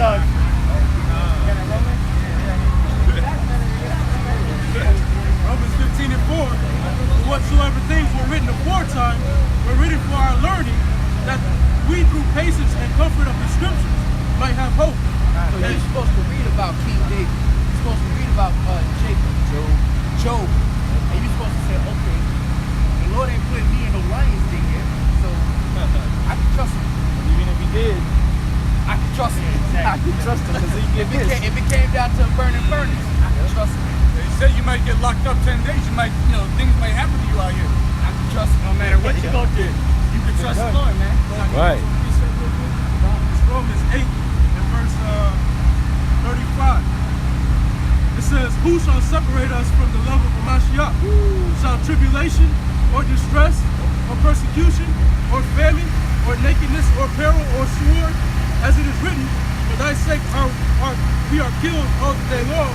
We are accounted as sheep before the slaughter. They in all these things we are more than conquerors through him that loved us. For I am persuaded that neither death nor life, nor angels, nor principalities, nor powers, nor things present, nor things to come, nor height, nor depth, nor any other creature shall be able to separate us from the love of Yahweh, which is in Hamashiach Yahushua, our Lord. Now, why did Paul mention all those things? Because he read, like the brother read earlier, 15 verse 4, he read all the things of old. So he said, look, no matter what is brought upon you, nothing should be able to separate you from the love of the Heavenly Father, man. No matter what situation you find yourself in. If there's a will, there's a way. The Lord is never, if you really believe in the Lord, he will never put you in a situation where there's no way out. Even when it looks like your back's against the wall, you might be chained up, people beating you, guess what? There's a way out of this. You just gotta have faith and believe, man. Never give up the name of the Lord, man. And don't be what they say, treasonous, man. Don't be a traitor. And the Lord will have you, man. You fight for the Lord, but the scripture says you strive unto the truth and truth death. Right? And the Lord's gonna fight for you. I got a precept to back up, brother. It's 1 Corinthians 10 and 13. They have no temptation taking you, but such as is coming to man. But power is faithful. it said no temptation has taken you that is not, or that, read that again, Bubba, stop. They have no temptation taking you, but such as is coming to man. But such is not coming to man, meaning whatever is happening to you has already been done to somebody else. Right. There's nothing new under the sun. Right. So anything that you go through, whether it's your kid dying, or you losing your job, your woman cheating on you, you getting in a car accident, now you're having to go to court, whatever it is, man, ain't nothing that is new that's happening that's not been done already, man. Come. You know? But Yahweh Ba'ashim Yahushua is faithful, who will not suffer you to be tempted above that ye are able. That's a key point. The Lord ain't gonna never put nothing on you that's gonna overwhelm you. That Right. means that the Lord know your strength before you know it. Right. So you may think that this how strong you is. The Lord like, nah, bro, I'm going this way. You want to be there because it's easy, give you confidence at this level. I'm gonna push you past that. I need you past it. And that's what the Lord is saying. But no matter what He put on your plate, you won't be able to push it off. So the Spirit of power, how by Shimon shot. He's never gonna let you down. But He gotta push you. Otherwise, you're not gonna grow if He don't push you. Come. If He give you a trial that you've already seen, and He always throwing you the same trial, there's no growth in it. All you do is get confidence on that one level. The Lord's like, nah, bro, we're going farther. Right. Every time you think you're comfortable, nah, bro, we're going farther. It's like you go to the gym. Are you just gonna bench 100 pounds every time you go to the gym, or are you gonna start adding weight to it, man? Right. That's how you build up, man. Right. You gotta add, and that's what the Lord gonna do. It's gonna get harder and harder as we get to the return of the Lord. It's gonna get harder and harder for us. But what? If you have the faith, you're gonna be able to come through it. Right. Whether you die, you die for the Lord. Whether you live, you live for the Lord. Man. It reads, but will with the temptation also make a way to escape, that ye may be able to bear it. So I got one more precept to back that up. This is St. John 16:33. These things have I spoken unto you, that in me you might have peace. In the world you shall have tribulation, but be of good cheer, I have overcome the world. Go back to not that one, the other precept. He said that you can bear it. Now you ain't gotta read it. He said that you can bear it. He didn't say he's gonna remove it from you. Right. He said he's gonna let you bear it, man. Right. You gotta endure. Did not Paul have a thorn in the flesh? Yeah. Satan buffeted him, but what? He had to deal with it. Right. The Lord didn't take that from him. He prayed. Didn't Yahushua pray that the cup was passed from him? Right, he did. Right. Take that out. Hey, that's part of the furnace. That furnace of person you brother right earlier. We all gotta get burnt. We all gotta get tried. The precious metals are gonna be tried in fire. If it's not good, the metal's some black shit, it's good. It's gonna burn up and turn to chalk. All right. Scripture say through mud tribulation shall we enter into the kingdom of that time.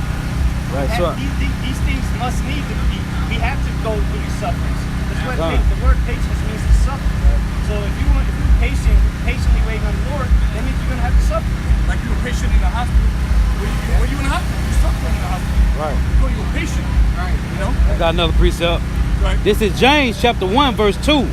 My brethren, count it all joy when ye fall in diverse temptation, knowing this. Hey, real quick, if I may ask, how many times has something fucked up happened and you counted it joyful? Very few. You gotta do that. This is James. That comes to life. That comes with experience, though. Because when you first come in this truth, something happens, you're like, damn it, you know, fuck. But what? Once you start getting seasoned, you're like, damn, yeah, like how much shine the water, man. The water for putting this through me. Now you treat me like a son instead of a master.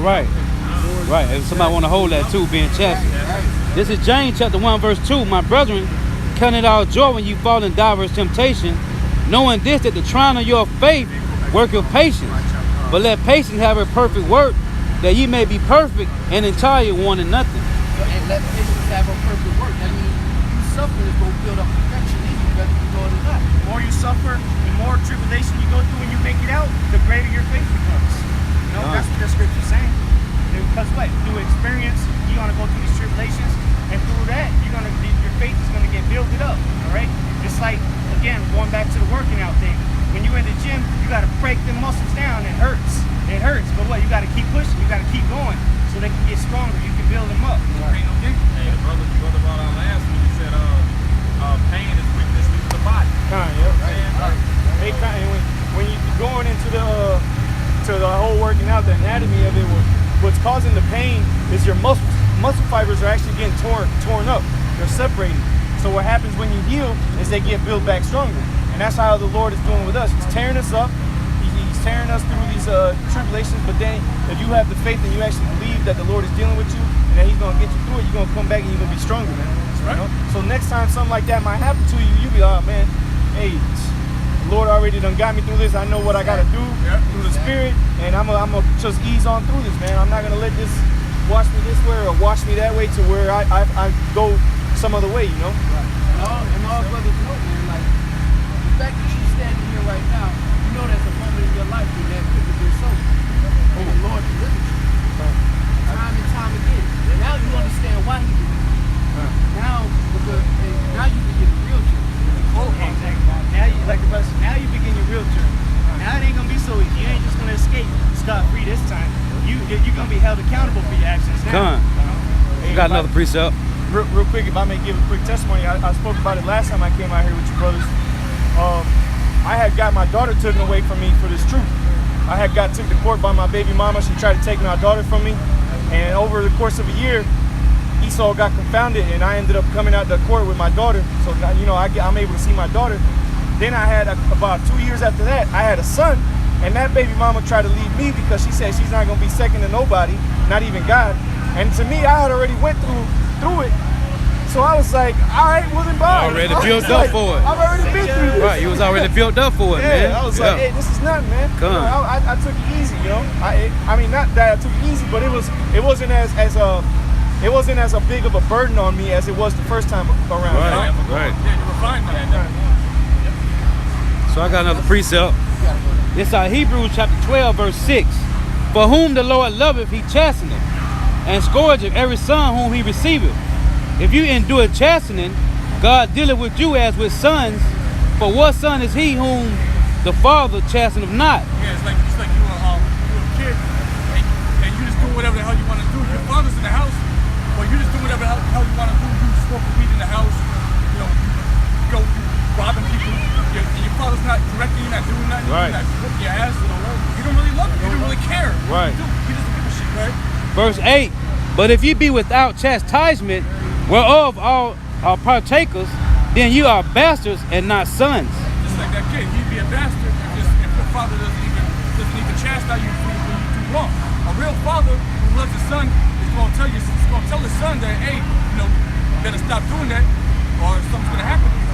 And then when he continues to do that, he gets his ass whipped, and then the son will learn. Done. All right, that's love. When you do that to your child, you're doing it because you love your child. If you didn't love your child, you wouldn't give a fuck what you did. You just let him do what the hell he wants to do. Oh, that's a beautiful point, because that's why our entire nation is in the situation it's in. Right. Because if the Lord didn't care, he just, hey, you can. It's a reason why our people do the same thing the Chinese do, the same thing the Japanese, the same thing the white man do, and they still worse off than the so-called white man, the Chinese and the Japanese. The Lord could care less. Check it out. A Japanese man will eat pufferfish all fucking day, nothing will happen to him. Let Jay eat that shit. He got to go to the hospital. Yeah, man. Diabetes, high cholesterol, we get that shit because of the cursing. Shrimp. No, you're good. I ain't never seen an Asian with diabetes in my life. You're good. You're good. Write it out, dog. High blood pressure. And if they do, they probably Jake. And they Come on. They eat them squares while they move. Yeah, live. They eat them squares while they move. Yeah, they sure do. Live mice. Throw it back. Plastic rice. Yeah, plastic right there, mice. But they held themselves. Hey, live frogs and shit. Frogs go straight live. They're women sexy as hell too, man. So this verse 9. It said, furthermore, we have had fathers of our flesh which corrected us, and we gave them reverence. Should we not much rather be in subjection unto the Father of spirits and live? Yeah, man, the Father of spirits. Hey, man, if we follow what the Lord is telling us to do, then the Lord's gonna what? He's gonna reward us. But if we continue to just be heathen or Gentile in the Gentile state of mind in this world, the Lord is telling us to do this, bastards. Right. I guess what's gonna happen here? The Lord's gonna give you a severe judgment. Right. Verse 10 going in there. It reads, for they verily for a few days chasten us after their own pleasure, but he for our profit, that we may be partakers of his holiness. So the Lord putting us through this so we can be partakers in the end. So at the end, the Lord says, look, I done moved all this impurity out. I said, I'm ready now. And that's why the Lord has an elect within the elect. And that's because he's going to punish them the worst. Come. Like the brother read, the furnace of the mercy. Acceptable men. Read that again. I'm going to start at verse 1. This is Sirach chapter 2, verse 1. Get all that meat off there. Read this Yeah, again. all that, yeah. Read that again. Which one? Chastisement? Yeah, read that last verse again, Baba Shaw. Because hey, we have to go through this so we can learn. You ain't gonna learn no other way. You can scriptures till your face turn blue. You can't, if you ain't going through the chastisement, you're not gonna learn. And what did Jake say in the world, man? I want to eat with the ones I starved. Right. So if you ain't gonna suffer with me, why should you fall out? Why should you be in the VIP and you ain't put it on the bottom? Like Mayweather, he not gonna be part of the elect. And coming down off them billions or millions or whatever he got. Right. Because he's not something. He receives his consolation. Yeah, he receives his consolation. Right, right. Hebrews 12 and 10. It reads, for they verily for a few days chasten us after their own pleasure, but he for our profit, that we may be partakers of his holiness. God, so when you catch a hell, it's really for your own profit. It's so you can really learn from it. Right, The right. Lord ain't doing it for fun, like it said, for their pleasure. Like your parents will do it for your pleasure, so they can see you, get Cry right. and all But that, the Lord right. is doing it for your profit. Because the Lord he's perfect. He don't need to learn from you. Right. But he wants you to profit from that chastisement, man. Beautiful. And it can sometimes you might go off, and then months down you'll get chastised for it. Right. Or you might get chastised that same day. But it's all for your profit, man. So you learn what not to do, how to be a better servant unto the Lord. And back to the our conversation in the beginning, the Lord is grooming us for leadership. So you can't just be a wayward son if I'm gonna put you over millions of people. It don't make no sense. Family's gonna have to eat based off of your decisions. Right. So if that's gonna happen, you gotta be right. If I don't put you through nothing, they can't just think of something like that and make you responsible. Because remember that the time of Jacob's trouble is coming. And the Lord, who's the Lord going to use to lead the 1/3? His prophets, the ones that are getting 144. chastised. No, he's like the brother said, he's grooming us to be leaders, man. Right. Because you might be in a situation where you're leading 100 people looking for you what to do. They asking you questions. Right. They don't know what's going on. Right. Isaiah 33 and 6 say, knowledge and wisdom shall be the stability of the times. The Lord is grooming us to be those guys with the answers. Right. That's why people are going to come flocking to us. And we got to know what to tell them. We got to know how to move in the spirit. And what is it, the 11th hour? They're going to believe just what we're really going to be able to see how small we want it. And I was just gonna say, and Yahweh ain't gonna put anybody with Yahweh shall to rule the kingdom, man. Yeah. Hey, in John 17 it said, Yahweh said, I pray for them. I pray not for them only. He said, I pray not for them only, but them that will believe on their Right. words, Come. So those are going to be the people following the elect, through the Spirit, and we're going to, Lord's will, we don't know, we're going to have to lead them through the experiences we've gone through the Spirit, going through the chastisements, going through the furnace of adversity to build us up. That's why the Lord, like the brother said, that was a perfect example, grooming us. He grooming us, man, like they groom presidents to lead America. Right, The Lord is grooming us to lead the nation of Israel, man. And how do you do that? You show him how it feels to be a servant. Right. Since he's gonna rule and he's gonna have thousands of servants, let him know how it feels to be one servant. Hey, because the best way to learn how to be a leader is to become a great servant, man. Right. You gotta learn to follow. That's why Yahweh Shah said it behooved him to be made like his brethren, man. So we can look at Yahweh Shah and be like, hey, we following the step. Paul said in 1 Corinthians 11:1, be ye followers of me, as I'm also of Yahweh Shah, man. Yeah, get that on time. Sirach chapter 2 verse 1, my son, if thou come to serve the Lord, prepare thy soul for temptation. Hey, it started there. And that's a big thing. Yeah. If you come in to serve the Lord, if you really believe in this, all this up here, and you want to come serve the Lord, prepare your soul for temptation, prepare yourself for trouble, prepare yourself for all types of shit. Be tried on every level, man. Every level, man. Just get your basic truth. Yeah. And there's no turning back either. If you want to try to turn back, well, guess what? The only way you can turn back is with the light. No. That just show how they gonna scam you. Ain't no getting off. You go AWOL, that you're not even. Hey, this is good for that till you turn back. You result. I'm gonna show you that clear. You take your hand off the cloud. Show you that. And finish. A lot of people already got it right now. Read that again. My son, if thou come to serve the Lord, prepare thy soul for temptation. Let's stop that real quick. I'm going to read this and then read on. James 1 and 12. Blessed is the... Go ahead, brother. Go. Blessed is, it says, James 1 and 12. Blessed is the man that endureth temptation. For when he is tried, like that gold, he shall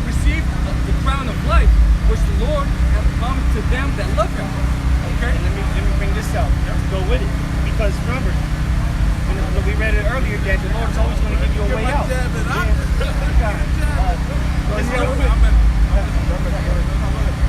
Because with the temptations, there's going to be a way out. And this is out of the mouth of our Lord.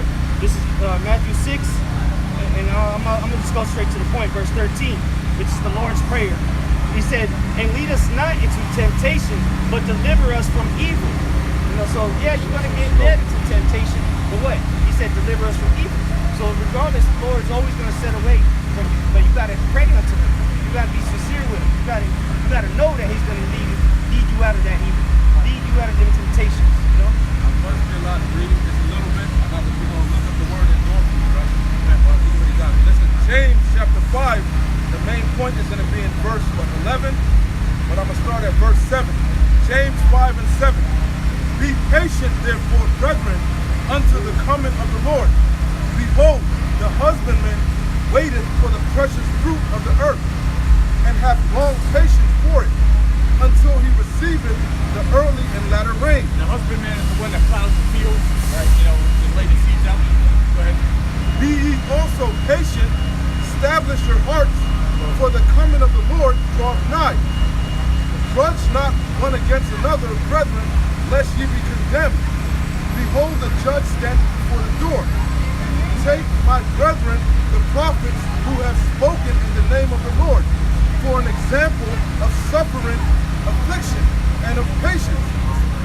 The main point is here, verse 11. Behold, we count them happy which endure.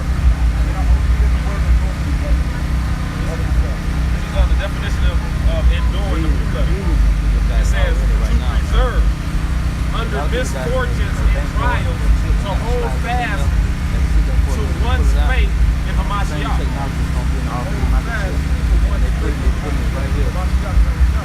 That's what the word endure is. So it says, behold, we count them happy which endure. Ye have heard of the patience of Job and have seen the end of the Lord, that the Lord is very pitiful and of tender mercy.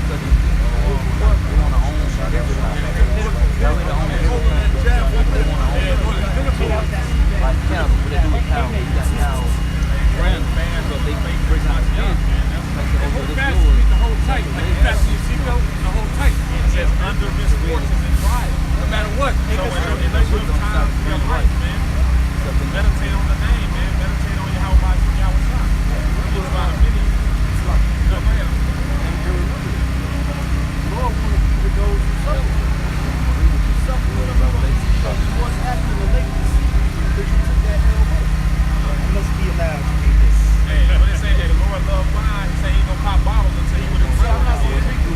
So I drink my He brother. said he gonna drink again. His real brother. What did he say to his mother and his brother? His real biological mother and his brother. He said, who is my brethren? Who is my mother? Them that do the will of the heavenly Father. Alright, real quick, to back up this brother, this is Romans, back in Romans 8, I'm going to start at 17. And if children, then heirs, heirs of the Most High, and joint heirs with Hamashiach, if so be that we suffer with him, that we may be also glorified together. So you're going to come back and you're going to be happy to see you. You saw that you took your little piece of the cross and you carried your burden. Because he didn't ask us to carry the sins. That's why I said, the Lord didn't ask us to fill sins in house shop. He said, take your little burden and put it. We brought it out earlier. Each brother's cross is tailor fitted to him. He can't carry his cross. I can't carry his. You know what I'm saying? It's beautiful, man. Beautiful. And it's tailor made to your strengths and your weakness. So at that day, once that day is established, hey, you the first day ready. And that's why we get a body too, because now we can all learn off of each other. And we can help each other. We can help carry each other's burden. A brother can hit his hip. That's what the Lord says. So we can, we can converse with each other. If a brother might be down, he might be going through a situation. You might give him a scripture and that'll lift his day up, man. Now he ain't even worried about it no more, man. Or if you down and out financially or any other way, you know, a brother can help you, be there to help you, man. That's why there's a body. You know? Because of what? If you, let's say, because what? We're a body. If you got two legs, if one leg is messed up, you got another leg to support it. You can drag this leg and still keep it moving, you know? Hey, until it hits. Exactly. That's what the brethren are for, man. Keep doing whatever it takes to go to the body healed, and we keep it moving. And what the scripture called us, live and stone. It's a spiritual temple. Every brother is a brick in the Lord's temple. And that brick ain't gonna be the same size as this brick. It's gonna be nice, but by that time, the end of the day, it's got a fit purpose. So you're gonna have to get some cuts. You're gonna have to get that sandpaper. You're gonna have to hit you a couple times to smooth your ass over. So it's gonna fit purpose.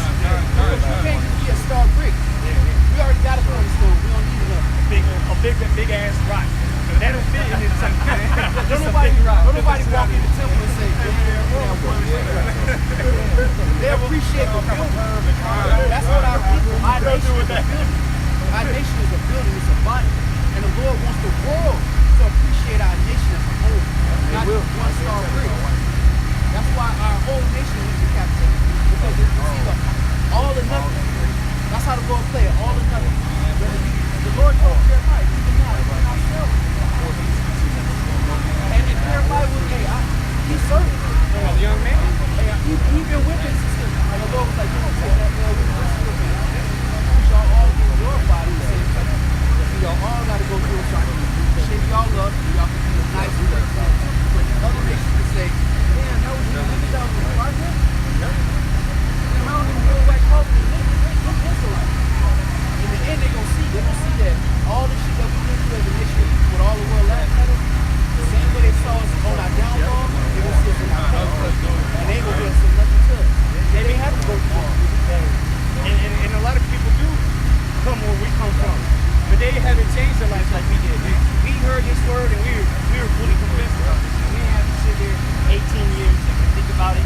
No, once we heard the word, we started digging into it and see if it makes sense. Yeah. So we didn't have to,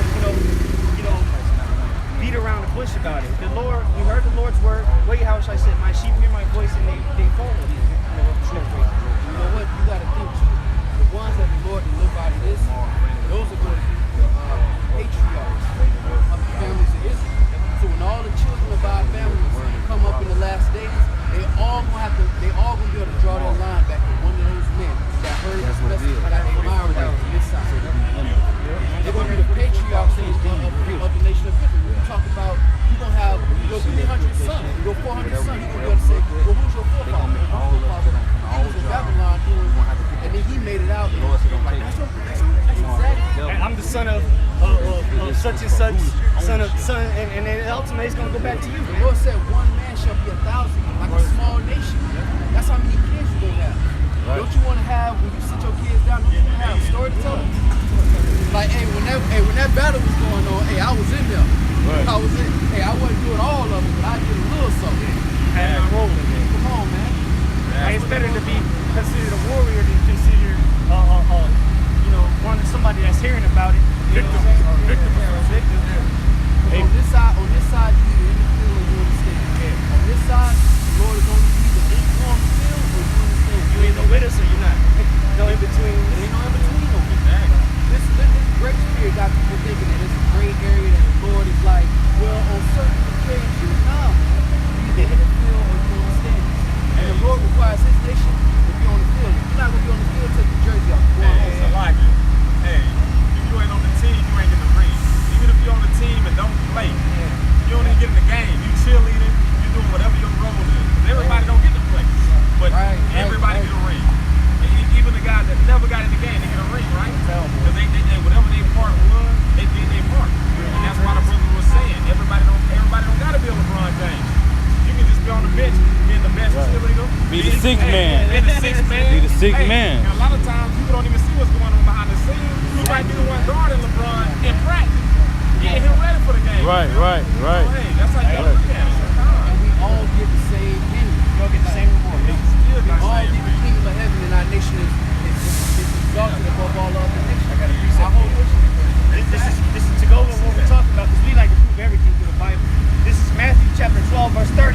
He that is not with me is against me, and he that gathereth not with me scattereth abroad. So you either in the field on the team, you God's doing, or you ain't even of importance. You're on the opposite team. That's the Lord's team. You say you either with me or you against me. I ain't with the halfway, and you ain't with the halfway. You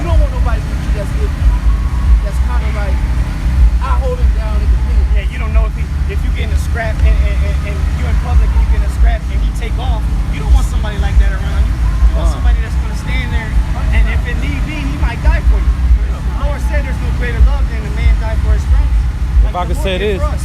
if I could say this, that's why he said these pastors in these churches, they're gonna be destroyed because they scattering the people, man. Like Christianity, man.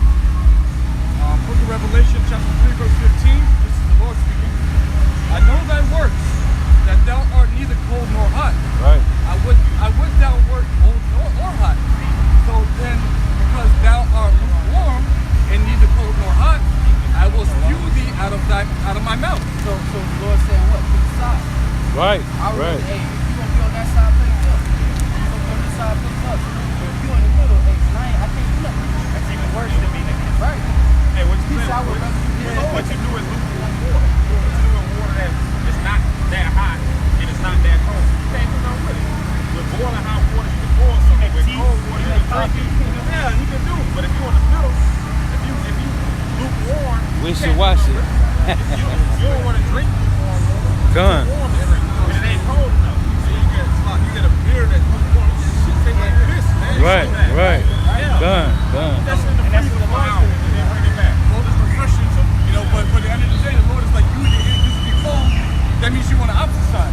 Yeah. But Real quick, that's referring to the people that know about this truth, and they just standing there. The hands in the pocket. They might throw that out every now and then. Hey, you know you Israelite, or they on Facebook, Right. You know, putting up pictures and memes. Done. Done. You're not doing nothing though. Yeah, the Lord needs you to play this out. That's why he gave your job ain't that hard. Because the Lord, your big brother did all the heavy lifting. All you gotta do is come through and maintain. He said, he that can do it. He didn't say he that get a perfect score, 85 or above, below 85 points. You're done. He said, look, you're good to the end. You gotta do your best. Hey, start by doing the Lord's thing. You don't gotta, like the brother said earlier, it ain't about what you know. You don't gotta know. You don't gotta be the man with the big brain. Learn the Lord's name. You know what I'm saying? Start by praying every night. You know what I'm saying? Yeah, and then he'll increase you. You don't gotta. Hey, I'm super Israelite. I do it all. Hey, I got a good precept to back the brother up. This is Ecclesiastes chapter 3. Ecclesiastes chapter 3, verse 21. Seek not after things that are too hard for thee, neither search the things that are above thy strength. For what is commanded thee, think thereupon with reverence, for it is not needful for thee to see with thine eyes the things that are in secret. Be not curious in unnecessary matters, for more things are showed unto thee than men understand. So even the little bit that you know is more than the majority of the planet can understand. Don't trip off of trying to be, Israelite. you know, whatever your measure is, hey man, whatever your measure is the same ring, like the brother brought up. If you that guy that's something that's with your warm-ups and you cheering on and doing whatever you gotta do, or you the guy in the game that just take charges and do all the dirty work, Handing out waters, you know. it's Right. the same ring. Right. All brothers are blessed in abundance. Done. The Lord ain't skinny, the Lord ain't petty, and the Lord ain't slim. He abundant. You see the universe. You can tell the mind of the Lord by his creation. There's billions of galaxies. Well, hey, Hey. if I can use this as an example, let's look at the military. They got different levels. There, you got the snipers, you got the niggas shooting the machine Right, guns, you got the right. ground troops, you got The little people taking grunts, our planes, right. and then you got the medics, people typing up paperwork, Right, but they're right. still part of the same team. Right, right. Hey, just gotta King realize David. your life. Done. King David said he'll just be a doorman. And he was the greatest warrior, man. Kind of. That's the other side of the coin. At the same time, you want to have that mentality that you're gonna be that top guy, but you gotta have that manner of you that you rather just be a doorman, being Done. humble. Done. This is Psalm chapter 84, verse 10. Done. For a day in thy courts is better than 1,000. I had rather be a doorkeeper in the house of my God or my power than to dwell in the tents of wickedness. Yeah, so you would rather be just a door. That's King David, right? Huh. King David said he'd rather just be a doorkeeper than to dwell with the wickedness. That's what this out here. This is Right. Saturday night. You guys are young men. Y'all could be out here indulging yourselves in wickedness, man, and enjoying calling, chasing after these whores, or doing who knows what, man. But what? We would rather be just a doorkeeper, man, Telling you. than to live with these wicked people. let me get up in there. Because you still, like we said before, you're trying to go on and eat with the ones who starve for you. You willing to suffer. Day one. Hey, hey, look at Bobby Boucher. He was just giving out water. He wound up being a man in the end. About that boot shape. All of us up here got old ladies, you know what I'm saying? But you know what I'm saying? It's the mindset. You know, once you get your old lady, try to keep your mind on the most high. Get in there. Huh? No, I'm good, man. Go ahead, bro. Yeah. You fired up. Still good. Because everything else. You know, you be going hard in the paint, brother. Go ahead. You good. Anytime. The main thing is to worry about what the Lord is commanding you to do, and then He's gonna give you.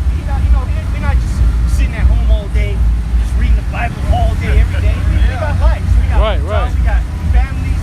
We got bills to pay. We just. If you see us throughout the week, you wouldn't even know. You're gonna think something's different about us, but you wouldn't know we come out here on Saturday and preach. Our mind is on this, but we're dealing with different things. We deal with family, we got to go to work. You know, brothers got different jobs, things to do. We got to pay bills. That's part of the tribulation. Yeah, you gotta have downtime. You know what I mean? Got a preset to back you up. You gotta healthy balance. You gotta, brother, real quick though. Using the world, not abusing it. Yeah, use the word, not abusing. You know, you might watch a little follow on YouTube or whatever. You might watch the game, watch the fight. Well, there ain't nothing. You ain't going off by doing Right. that. But if that's all you're focusing on, and you forgetting about the Lord, and you know you rather just serve your own flesh than rather serve the Lord. Then it's a problem. Leisure. Proverbs 11. I got one. Yeah. Proverbs chapter 11, verse 1. A false balance is an abomination to the Lord, but a just weight is His delight. They say, be not over righteous. Right. Be not over wicked, but then be not over righteous. Because in this world, it'll destroy you. Trying to be over righteous. You can't beat all the laws. You can't beat all righteous in His kingdom. That's why the Lord isn't calling us based on our works. He's calling us based on faith, and your faith is going to be seen in your works and sincerity. Meaning that the Lord ain't looking for perfection. He's looking for progression. I got one more. You got to be willing to put the Lord first, man. Right. And then everything else is going to be given unto you to a certain level, because the Lord ain't going to give you everything on this side. I got one more. Proverbs 16:11. A just weight and balance are the Lord's. All the weights of the bag are His work. But you got to understand, first and foremost, you Negroes, Latinos, and Native Americans, your primary priority is to serve the Lord. That's why our nation was created. It was created to serve and pray and give praise to the Lord. First and foremost. Everything else comes after that. That's that balance that the brother's bringing out. King Solomon, what did he ask for? Did he ask for everything, or did he ask for knowledge, wisdom, and understanding? Right. And then everything was given unto him. Right. He had the right mindset, and that's how we have to be. That mindset to get the wisdom, understanding, so we can get everything else, which is we're gonna get it in the kingdom. Matthew 6:33. Seek the kingdom of heaven, and everything else will be added unto you. You have the spiritual things, but the Lord gave us spiritual things and carnal things. Right. Right. I thought he asked for hoes, doc. You got him, though. He didn't ask for him, but he got 1,000 of them. Yeah, So it was like, and that shows you how bountiful the Lord is. He didn't even ask for it. Hold 1,000 of them. That's easy for him. Wow. He got more than a man can ask for. And then what did he say after he got him? All this vanity, vexation of the spirit. Humanity, all this man. Real quick over that. I'm going to start off one verse, though. This is Ecclesiastes chapter 7, verse 15, and I'm going to read down to 17. It says, all things have I seen in the days of my, let me read that again. All things have I seen in the days of my vanity. There is a just man that perishes in his righteousness, and there is a wicked man that prolongeth his life in wickedness. Right. Be ye not righteous over much, neither make thyself overwise. Right. Why shouldest thou destroy thyself? Because if you, I'm reading the next verse too, but for instance, if you're trying to be what's the word? Super guru. Super Israelite. Right. You ate this. We all look at the ingredients of everything or whatever. That ain't nothing wrong with that. 'Cause you want to make sure you're eating the right things. But you get to a point where you start bugging out on everything. You don't want to eat nothing. I'm eating spinach. You're like, they had that spinach on the same farm with the pigs. They're using feces to grow that. I'm like, man, let me eat this spinach, man. We live in a hell. You're trying to do all that, you're gonna end up bugging yourself out. Right. You're trying to get yourself a virgin woman. like 14 years old. Got 100,000 miles on him. Hey, that's what it's gonna say. Though it be lawful, not expedient. It might be lawful according to the scriptures, but it's not expedient in these times. For instance, like getting multiple wives. That's a beautiful thing, having multiple wives, but Right. getting multiple wives in America, bro, that's probably not the wisest thing, because these women are permanently destroyed. Right. You can have like 4 demon wives. That's not really wise. Because now you gotta provide for all. You can't just be a dirtbag. Now you gotta be a man to all those women. Gun. Especially the black woman. She can be like, I ain't saying what I didn't say. That nigga ain't gonna say. I ain't gonna say all that shit. Now you gotta deal with 4 of that shit. Oh shit, you're gonna destroy yourself. You're gonna kill yourself. So it says, it says, be not over much wicked, neither be thou foolish. Right. Why shouldest thou die before thy time? Right. Because you can be, now you say, don't be over righteous, but at the same time, don't be like a wicked ass nigga either. You gotta balance, like the brother brought out in the song, or in the proverb, it's a balance. Yeah, right? It's just balance. So you gotta balance out the folly, the worldly shit, with the spiritual gift that the Lord gave us. So you know what you're supposed to be doing out here. We're out here, really, we're like Clark Kent, Superman. We're like Clark Kent when we in this world. We just regular people, we go to work, we serve, pay our taxes. We're just good regular citizens. We don't bring a spotlight on us. We just do what we're supposed to do according to the world, pay our taxes to Caesar, and pay our bills, whatever the case is. And then when we're behind closed doors, we're putting up these videos. And when Saturday comes, we out here in these cracked spaces. Right. All right. We Superman now. Right. But when tomorrow comes, we're back in the world again. We throw a video up. When we have time. Clark Kent, Peter Parker. Right. Okay. And then why is that the serpent? Harmless as a dove. So we're not gonna go out there and kill him. You see a faggot, we're not gonna go push him on the ground, push him in the middle of traffic. No, we're gonna walk right by him. And the Lord said He sent us out as sheep amongst wolves. Right. It's part of the The Lord said He sent us out as sheep amongst wolves. A sheep don't go around fucking with wolves. They just trying to lay low. Right. Keep it to themselves, Real humble. Exactly. Harmless. A sheep is a harmless creature. Done. It's just a simple precept because, like I said, if y'all believe any of this that y'all see tonight, man, if y'all believe any of it, that means that y'all got faith. And only the Most High can do that. So that means He's dealing with it. You feel me? So this is just a big precept. This is Ephesians 2:8. It says, "For by grace are ye saved through faith, and that not of yourself, it is the gift of Yahweh." So, bro, y'all got any faith in what we said or believe in anything that we said, the Lord dealing with it. You feel me?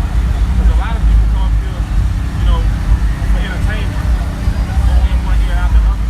So that's just a quick point, man. If y'all believe any of what you heard, the Lord dealing with it, man. And like I say, a couple of good things are words you said.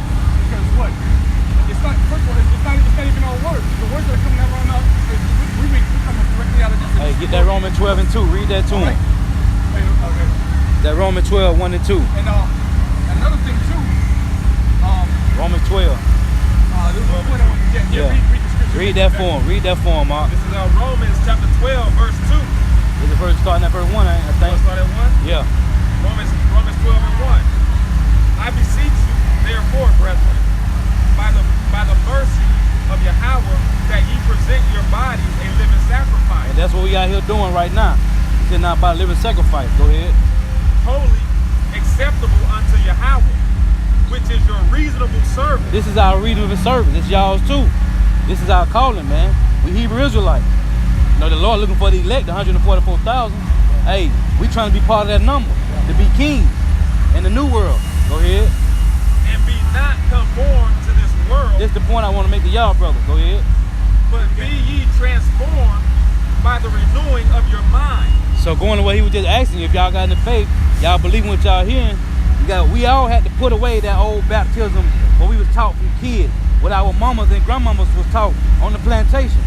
We got to be transformed by renewing our mind, because this is the truth. When we was taught in them churches, that ain't the truth. And he said it's your reasonable service. Right. The Lord laid his life down. So at least all he asking you to do is to come back to sincerity and stand up to 10 toes and let the world know what's going down. Right. The Lord gonna make good on everything you're saying because he put his words in your mouth. It's your reasonable service. The Lord died for you and look out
spiritual power, man.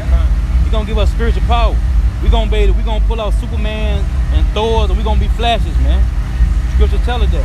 I got a quick precept pertaining what y'all going into. This is Matthew chapter 11, and I'm gonna start at 28. This is Yahweh Shai speaking unto his men. Matthew 11 and 28.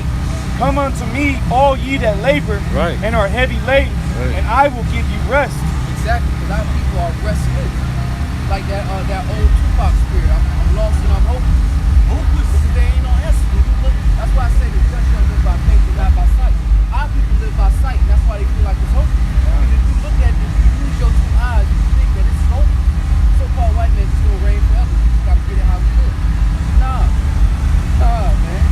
Just like the Lord took. Hey, Egypt was America this time, and the Lord dealt with the top Egyptian and the very common Egyptian. All of them got the same vision, and the Lord was about to do the same thing on round time. And he's on top. In that time, nobody would ever have thought that Egypt was going to go down. Right. It's like nobody thinks America's going to go down, but it will. By what? The hand of the Lord, just like he did in Egypt. Verse 29. Take my yoke upon you, and again, this is Yahweh Shai speaking unto his men. Take my yoke upon you, and learn of me, for I am meek and lowly in heart, and ye shall find rest unto your souls. And here's the point, verse 30. And this is Yahweh Shai speaking. For my yoke is easy, and my burden is light. And Yahweh Shai got crucified for our sake, and he said his yoke was easy, and his burden was light. So this right here, this is very, very easy compared to what the Lord had to do for us. Man. And how much better was the reward for him to even say that? So he must have, I was shot like, hey, what I went through compared to what I received, it's nothing. So this is light work, man. Light work. It says for light affliction for a moment, you know? Hey, light affliction for a moment. Let me read this one real quick. This is the book of 2 Thessalonians, chapter 1, verse 7. And to you who are troubled, rest with us. You quoted that a minute ago. Right. Beautiful. It says, to you that are troubled, rest with us. Okay? When the Lord Yahweh Shai shall be revealed from heaven with his mighty angels, And when he cracks the skies, comes back, and what people ignorantly call UFOs. in flaming fire, taking vengeance on them that know not the Most High, and that obey not the gospel of our Lord Yahweh Shai HaMashiach. Again, that goes back to the day of the Lord being darkness in our life. People think the Lord about to come back and he's going to be all in the good. Handing out Skittles and roses. Nah, I said he's going to come down and take vengeance. Come on, man. It's not good. It's right. Yeah. Matthew 10 and 34. He say, think not I come to bring peace, but a sword, man. He coming to slay, man. I got a quick read. This is Luke chapter 12, verse 31. But rather seek ye the kingdom of Yahweh, and all these things shall be added unto you. Right. Fear not, little flock, for it is your Father's good pleasure to give you the kingdom. Right. And so the Lord looking forward to blessing us with that crown. The Lord looking forward to it. And he's a man of his word. He's already promised it. So he can't wait to do it, man. And you is true. Like at the end of the day, it's like when you don't take your son to the ringer and now you about to put it on, you about to give him everything he asked for to deserve it. That's a different kind of feeling. That's what the Lord's doing. Like, yeah, I had to take that. It had to. But I'm gonna be a good fool when I bless him. The way I'm gonna bless him. You have all these nations, the same ones that spit on him, the same ones that look at him and laugh, talk shit behind their back, and they gotta go serve him, and they gotta look at me, offend me, and look up at them. And I'm gonna have good pleasure doing that. Come on, now. This is because the brother brought out the light affliction. He said everything that we go through is light affliction, and it ain't nothing compared to what we're gonna receive. This is 1 Peter 4 and 12. It says, beloved, think it not strange concerning the fiery trial, which is to try you, as though some strange thing happened unto you. But rejoice, inasmuch as ye are partakers in Hamashiach's suffering, that when his glory shall be revealed, ye may be glad also with exceedingly joy. When Yahweh Shai was on the earth, it wasn't like people talking to them and people believe it. You had a lot of people that were sheep on the road, man. And if you're willing to stand in the faith with the same message and suffer with them, you're going to receive the rewards for that. And that's what the Lord is asking. Who's going to stand up for these people? Who's going to stand up for you? How about you? How shall this people? I'm going to give y'all all the crown, but everybody ain't going to have the same story. Some people going to have that story if I got this crown and I really ain't do nothing for it. I ain't even tried. That's the ones that's going to wake up to everlasting shame and contempt. Right. There's still going to be Israelites in the kingdom that's good, but Still gonna have there's it, levels to this. they ain't gonna have that story to say, look, I heard it. They ain't gonna have that story that, hey, when I heard it, I still didn't paint to the best of my ability. I gave it all I got. They ain't gonna be able to say it. They're gonna be able to say, I saw the prophets, but it was streaking for 11:30 and Peter cloud off. Right. Or I heard it, I saw the but I need 30 more points to level up on my career, and I got 50. Right, right. And they're gonna look back and they're gonna say, man, I traded eternity for that. I traded my crown for that. My brothers was fighting and I was cut to be stupid. I'm gonna skip down, right? This is Matthew. Let's start at verse 14.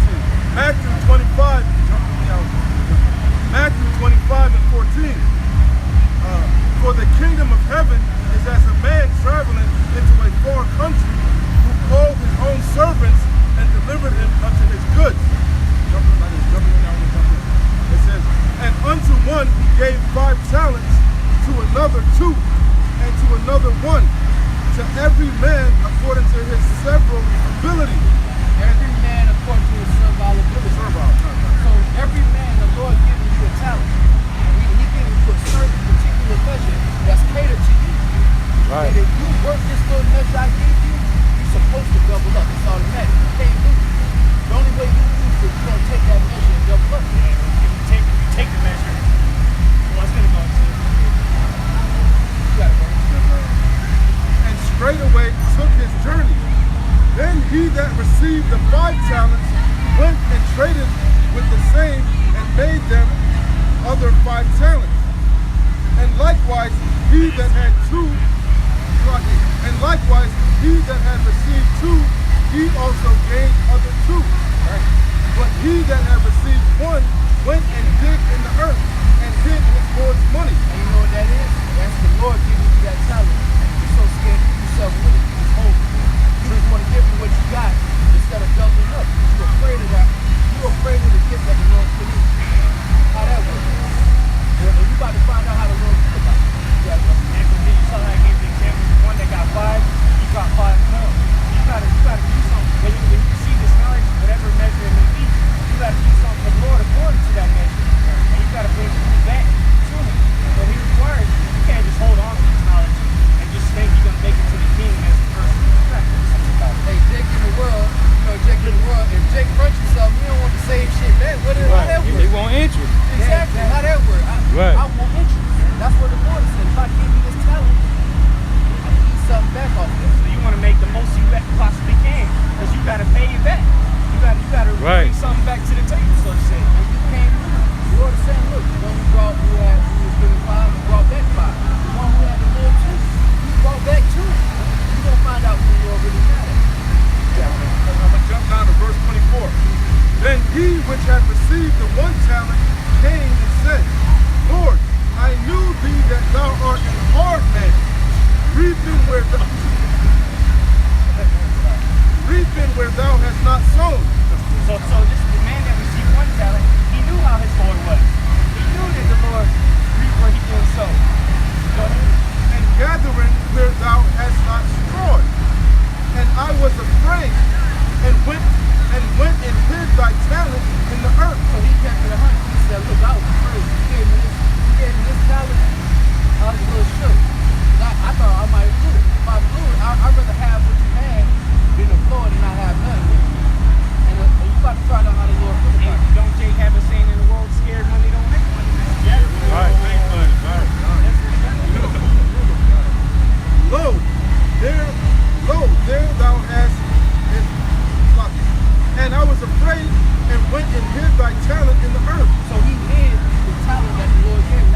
never hear it. And when the Lord pull up on you, What gonna be your excuse?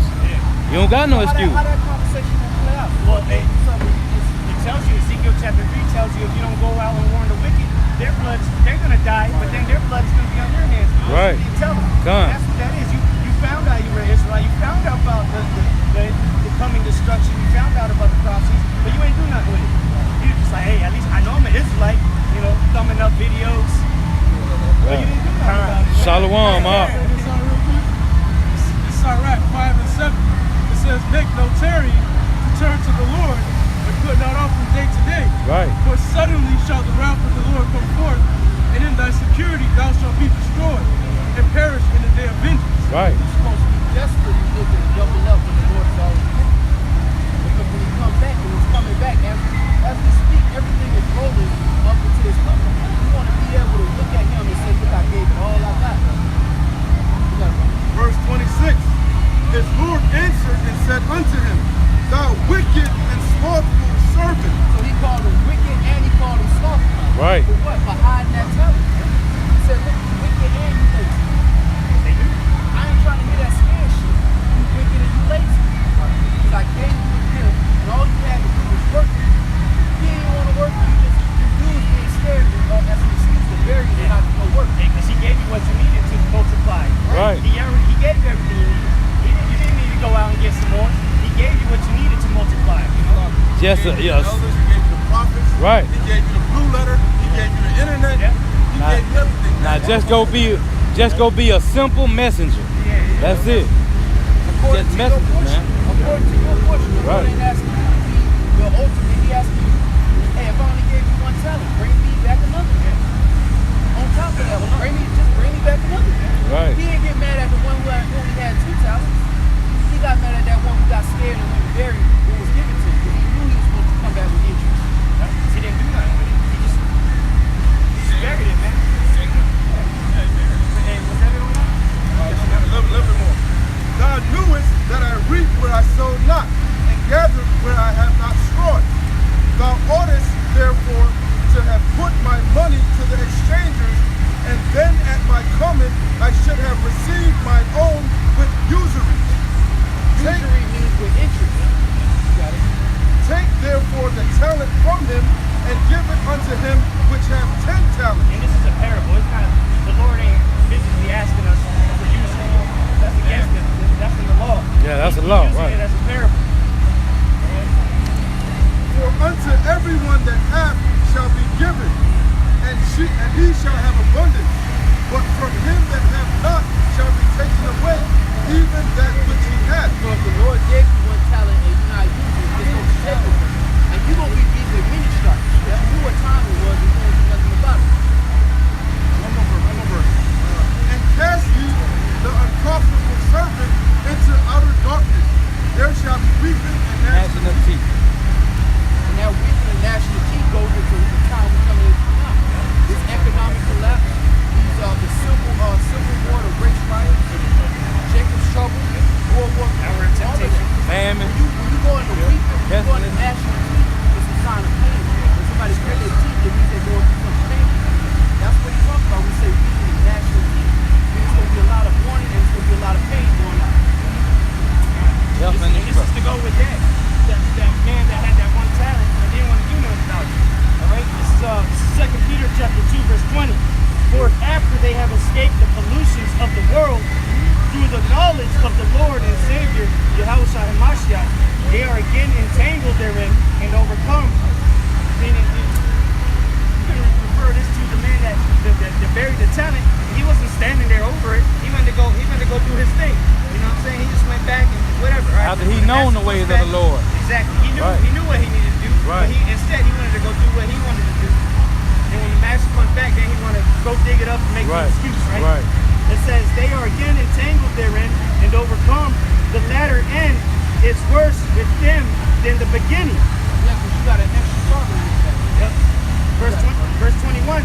For it had been better for them not to have known the way of righteousness Right. than after they have known it to turn from the holy commandment delivered unto them. So to come into this truth and start doing this work, and then you get tired and say, man, I'm going back to the world. I'm going back to doing what I was doing. I'm finna go back clubbing, whatever. Hey, you're gonna have 7 other demons on you than when you first came to the truth. Yeah, it's gonna be worse than if you had never have known the truth. Right, right. So now, y'all know, y'all must lock y'all. Y'all know, now y'all got, hey, the Lord said now you don't got no cloak for your sin. Right. Go ahead, dog. Luke 11 and 24, and it says, when the unclean spirit is gone out of a man, he walketh through dry places, seeking Right. rest, and findeth none.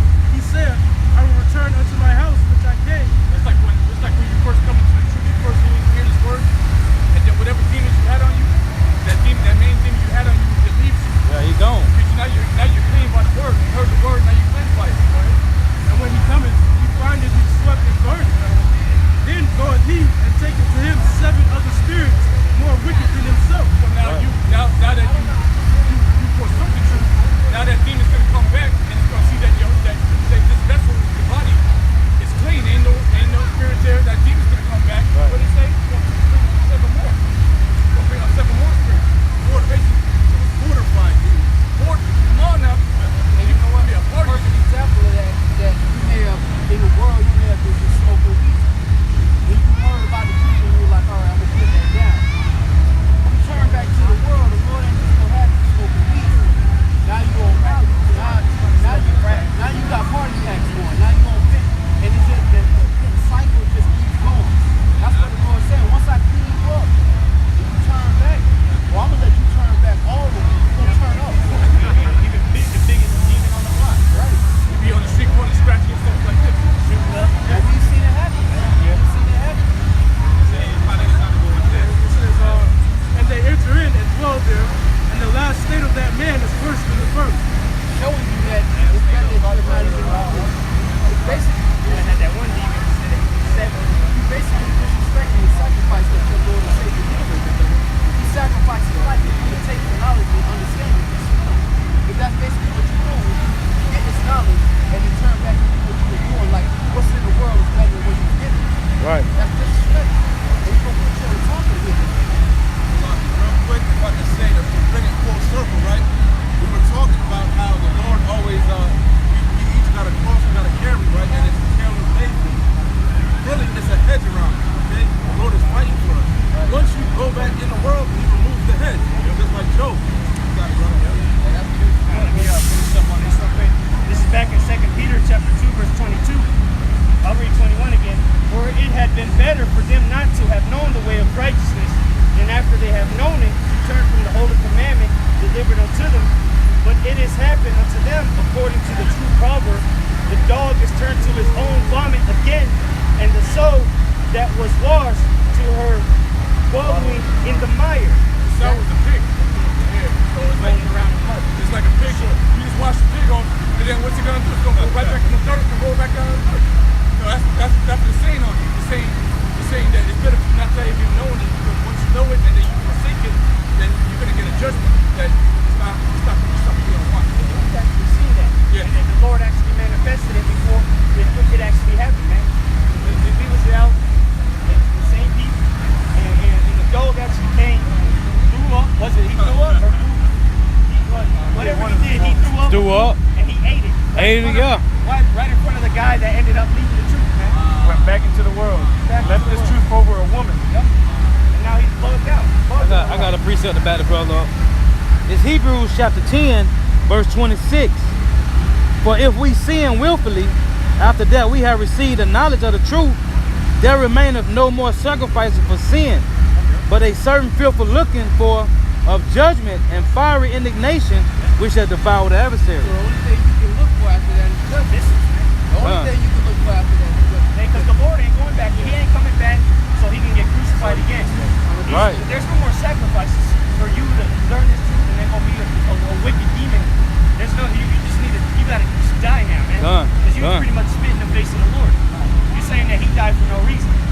He gotta come back just for you, you know?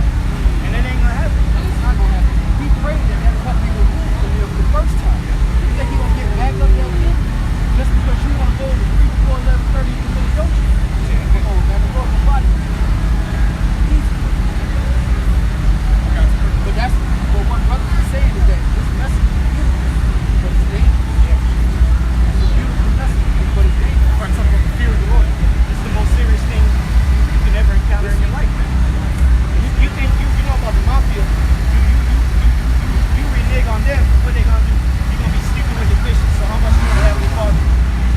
Right. He probably put you in a strange situation.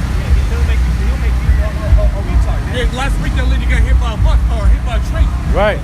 It was on camera too. Yeah, she was trying to pick up her phone, fell on the tracks, and she wanted the phone so bad she couldn't wait. She saw the train coming. That's the messed up part. Started running towards it to get out of the Yeah, train. yeah. They said that the dude told her, trying to call up that letter. There was a letter down there. He went when he learned about the truth and he committed adultery. The Most High had him fall from a 5-story building. Now he's a paraplegic, man. Because he committed adultery. In a bed, can't even move. Ain't the Lord told him, man. And that's why we're giving warning. Our job is to take the blood off of our hands. Everything we talk about according to the scriptures, the Lord will make good on all of that. We just giving a warning. And it's all fun and games. You got 3 meals and stuff, and the light's still on. You can still go to Starbucks and buy the up. But it's gonna be a lot different when these lights off. You call 911 and nobody can go. It's gonna be a lot different. There's martial law teams in the streets. People killing each other for slices of bread, hot dogs. It ain't gonna be too funny then. Hey, when they in Venezuela, they were eating zoo animals, yeah. They was killing and eating zoo animals. And the Lord is doing it on the shelves, and the Lord is doing it all. He sanctions it.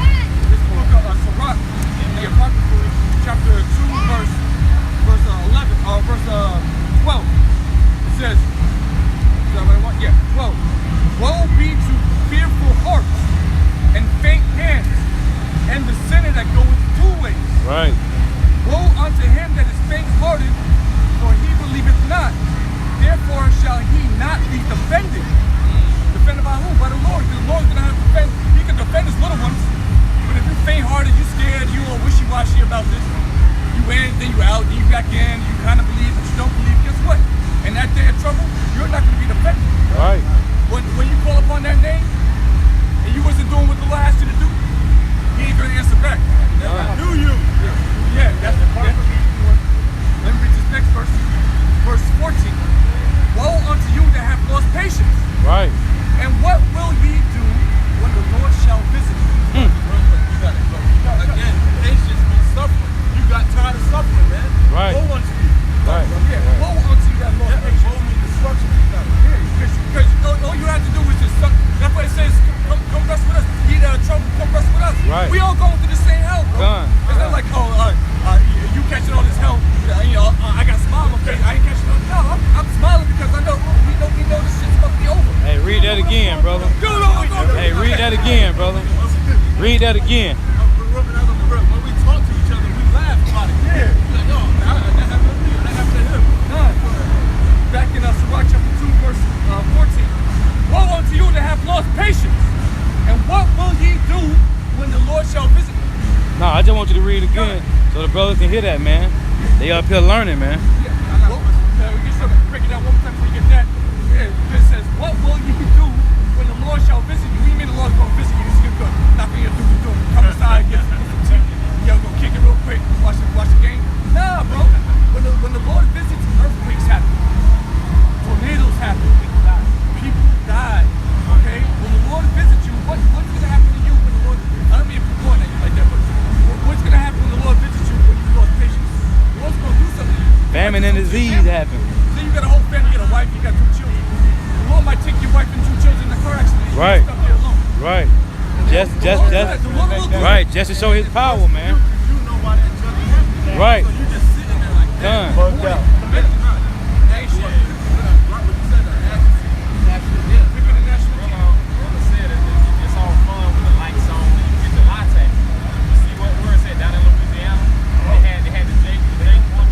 Holding the baby. Yeah. Yeah. What a man was that? Nowhere. It ain't a body that God that the Lord don't know about. It ain't a body that God that the Lord ain't know about. That's good for him. All death is sanctioned by Yahweh Shim Yahshua. I feel and I make a lot. So that means after you die, the Lord had your what they call the ark. He had him come up and find you at the right time in the right place in the church. The Lord knew it was gonna play out like that before you shut it down on the plane. The Lord knew you was gonna get into the tune with him, and y'all was gonna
Was that the one in Isaiah? Yeah. Yeah, get this one in Deuteronomy too, and then what it's saying. Deuteronomy 32. 2 Corinthians 5 and 11. Yep. Knowing therefore the terror of the Lord, we persuade men. Read it again. Knowing therefore the terror of the Lord, we persuade men. That's right. That's why we out here, because we know the terror of the Lord. God. And the Lord told us to come out here and on the highways and byways and wake up his people. Okay? So if we don't do that, knowing the Lord told us to do that, hey, we know we're going to get fucked. We know the terror of the Lord. The Lord will kill us. That's why we trying to persuade y'all. But we know the terror of the Lord. You're man, we're persuading you to the fear of the Lord. The scripture says, warn them from me. Right. Right. Warn them from me. Beautiful. So 1 Samuel chapter 2, verse 6. The Lord killeth and maketh alive. Read that again. 1 Samuel 2, chapter 2, verse 6. The Lord killeth and maketh alive. He bringeth down to the grave and bringeth up. See that? The Lord killeth and he maketh alive. So the Lord does kill. All right? The Lord has killed Millions. in the Bible, bro. It tells you how much you try to add it up, bro. You in the hundreds of millions of people. Right. I got killed 7 people. Yeah, like 7 people, right? Right. Job's kids. The Lord killed. That's it. The Lord killed. The Lord killed the whole earth, everybody on the planet Earth. I got another one for y'all. God did that, bro. God. The one, the loving God. Oh, God. Oh, loving God. Right. Yeah, he killed But he's all love though. I thought he was all love. I thought so too. Like when I saw it, and I opened up the book, I said, oh, shit. You see like these earthquakes happening. You know, Zion Williams had his first summer league game and shit. They canceled the game because it was an earthquake. Bro, these Edomites will give you some technical term. Oh, tectonic plates. And man, the Lord did that shit. It's all the Lord. Hurricanes, tornadoes. I got it. I got the one you looking for. Yeah. It's just some bullshit that they make up just to make y'all think that they really know what's going on. You can't control Mother Nature. That's the Lord. Got him, all. Got him. When a hurricane comes to take out a whole fucking subdivision, the Lord do that. Lucky to go to your point, Maya. That's why he said, give them warning from me. Give them warning. Because what? The Lord is an austere man. If he got to come and talk to you, ain't no talking. He gonna body you, man. Right. He ain't trying to hear. You can't plead with him. You can't. Ain't nothing you gonna be able to say to the Lord. He might open up a hole in the earth to swallow you up. Hey, he done it before. What? It's Deuteronomy 32 and verse 39. See now that I, even I, am he, and there is no God with me. I kill and I make alive. I wound and I heal. Neither is there any that can deliver out of my hand. Hey, the brother did a video. Edomite had 18 dogs. Went missing. Damn dogs ate them up. Bro. Oh yeah, I seen the clip. They found bone fragment in the dog's shit. The Lord is cold, man. Hey, I got Some of that hurdle. Yeah, man. Hey, the Lord is cold. a quick precept for you. Go on with that. Because, hey, Job chapter 2, verse 10. Right. But he said unto her, thou speakest as one of the foolish women speaketh. What? Shall we receive good at the hand of the Most High? And shall we not receive evil? Right. And all this did not Job sin. Right. See that? So the Lord, Job knew, all right? He had the presence of mind to know that after all that shit that happened to him, that was the Lord that did it. So he didn't really trip over it. Yeah, he was tripping. Right. But at the same time, he was like, you know what? That was supposed to happen. While his woman was like, I see that shit happened. What you got now? Right. You know? Well, he was like, yeah, you sound like the motherfucker who's in the goddamn world from the fucking street. Hey, the Lord gives me all this beautiful stuff. You got my beautiful family, my riches, all right? You think he can take that away from me? Of course he can. Right. And he did. And he did. That's why wisdom allows us, when something bad happened to us, to be thankful. Hey, if something bad happens, you know, at the time, it's like, I'm going through it, but it's always like, hey, it could be worse. It could be worse. It could always be worse, man. So just thank the Lord, like the brother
little boy got left in the daycare van.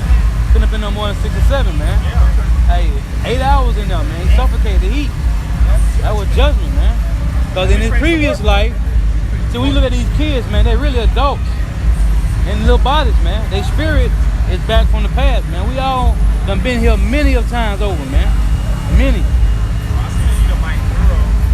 She had some type of syndrome where her, like, she had no skin on her mouth.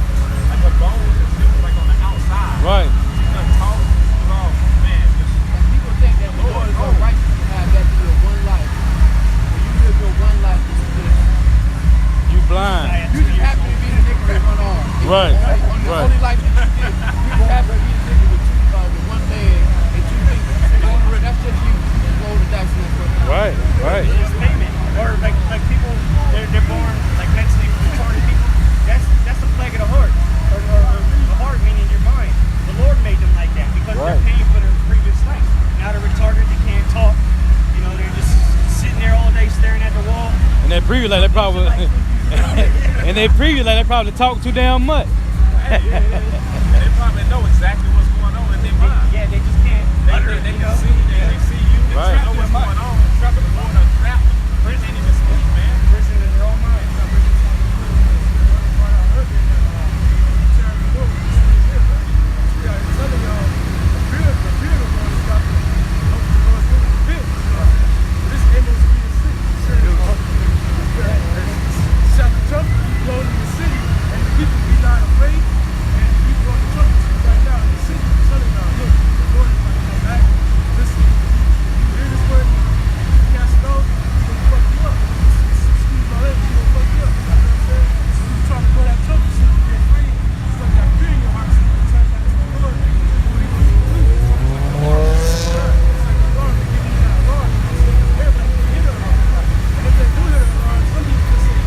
Right. Done.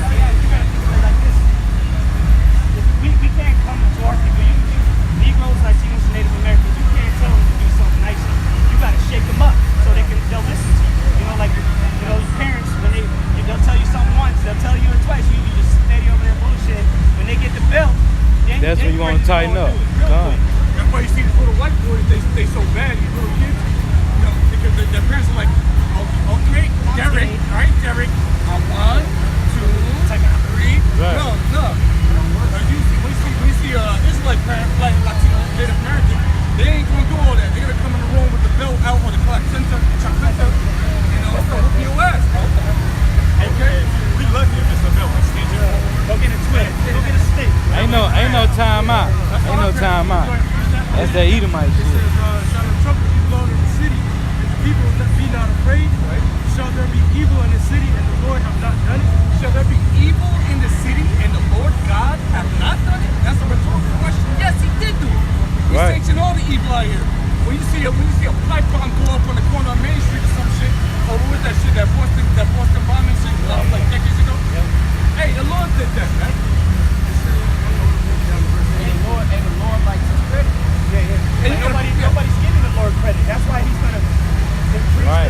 the tragedies. It's like when the hurricanes come in, where they say, "Oh, Mother Nature." No, it was the Heavenly Father. He shook up the earth Done. and just killed us. Hey, and that's the thing too, like you said, ain't nobody giving Yahweh by Shemi outside of credit, man. They giving it to Jesus, man. Yeah. It says, verse 7, truly the Lord God will do nothing, but he revealed the secrets to his servants the prophets. Surely the Lord will do anything to reveal the secrets. The Lord's not going to do anything until he reveals the secrets of the prophets, because the prophets have to be the ones out there to warn the people. Right. To blow the alarm. And the Lord has the prophets on the highways, so there's no excuse. They say, man, my funds was low, I couldn't get in because they charged me. My internet was down. We out here on the headstone with the mandate of the Lord to warn our people and give our people wisdom, knowledge, and understanding. You got people going in debt paying hundreds of thousands of dollars for knowledge that's no knowledge. That's the ultimate finesse. You got people going in debt to get shit that's not even knowledge. It's Right. straight wisdom. Right. And you leave worse than you came.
men and had them walk 30,000 miles this way and then run them into another group of 50,000 and kill them and keep moving. And it takes 3 days for the battle. No, now it can be over in 30 minutes. I can have Russia push a button and half of America's gone. I'd rather do it that way. Let's get rid of this whole thing in an hour. Let's play it like that. And that's in the Bible. Like the brother bring it out, Jeremiah 28, it says the prophet said, before me, prophesied against the place of the kingdom. That's the sign that the Lord gives that he's going to destroy a certain place. Because it's good to say that this generation seems to have no signs, but no signs have been given. He's saying like the prophet Jonah. Right. It's an image. So this is the sign now. About the signs come. Listen, it's us. Like, listen, you know about it. Right to the sun. So the sign is like, you're right, you know what I'm saying? But it says, verse 8, the lion hath roared, who will not fear? The Lord power hath spoken, who can but prophesy? Right. And so when you hear these words, it's like, what can you do but prophesy? What can you do but say? Because the Lord is roared unto you. You know what I'm saying? A lion's fearful. A lion is a fearful animal. So a lion is roared, you know? And it says, before that, it says, I keep it up to what he says now. Verse 6, shall a trumpet be blown in the sea, clap your praise. Okay? This should actually prepare your heart, knowing that this place is going to be destroyed by human destruction. And because really this is symbolic for the lion roaring. Because if a lion was to escape the sea right now and popped up right there and just roared mighty as hell, everyone would hear it over the music and instantly fear. Everybody would instantly fear. Everything would stop. Everything would stop. But people hear the words of the Lord and don't fear. That's why the judgment of the Lord is going to be that much greater. You're opening up the sea. Say they don't say it back. This is Ecclesiasticus chapter 5. We'll start at 6. It says, and say not, his mercy is great. He will be pacified for the multitude of my sins. For mercy and wrath come from him, and his indignation resteth upon the sinner. Make no tarrying to turn to the Lord, and put not off from day to day. For suddenly shall wrath of the Lord come forth, and in thy security thou shalt be destroyed, and perish in the day of vengeance. Trusting in America, trusting in this establishment, trusting in the U.S. military and their military might is going to be it's a scare to the majority of these people. When the Lord makes all of that crumble, people are going to be left with their own thoughts and their back of the It's a terrible time. Most people don't. When all hell hits the fan, people ain't gonna know what to do. Whether you have guns or not, you're not gonna know what to do, man.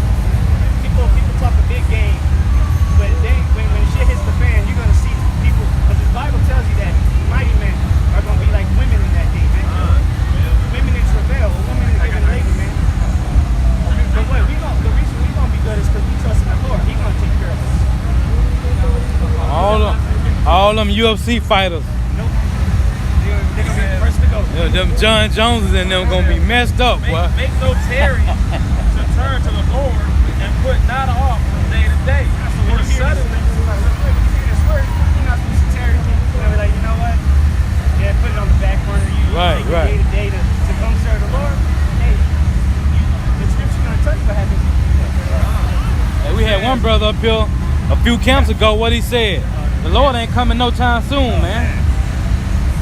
Go ahead. Grandma said, Yeah. whatever. Yeah. it says, for suddenly shall the wrath of the Lord come forth, and in thy security thou shalt be destroyed and perish in the day of vengeance. In your comfort zone. Suddenly. It's gonna Right. Suddenly, while you just chilling, kick back, Chilling. lemonade in the shade, Eating steaks and shrimp. the sky's gonna turn dark like they just summoned Shinra. Right. They say like there's something shit around there. They say peace and safety. I got it right here. This is the book of 1 Thessalonians chapter 5, verse 1. But of the times and of the seasons, brethren, ye have no need that I write unto you. For yourselves know perfectly that the day of the Lord so cometh as a thief in the night. Alright, because the Lord is just going to pop up. Alright? You're not going to be able to time it. We can time it through the Spirit. We can't. Next week, Tuesday, Lord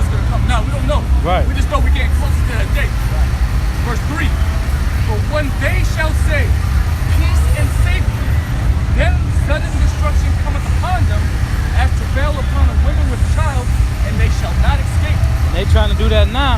What Trump trying to establish now, this peace agreement, this peace plan, the Middle East peace plan. They trying to do that now, man. So when they push that to the full, it's going down. I got another precept to go with that. This is Ezekiel chapter 7, verse 25. Right. Destruction cometh, and they shall seek peace, and there shall be none. So there ain't gonna be peace because the nations ain't coming together. There ain't gonna, you know, that Michael Jackson song, "We Are the World." Right. That ain't happening. Man. Right. The Lord's trying to bring great destruction. He don't want peace. He wants to establish his nation above everybody else. Right. And that's it. That's I got a precept.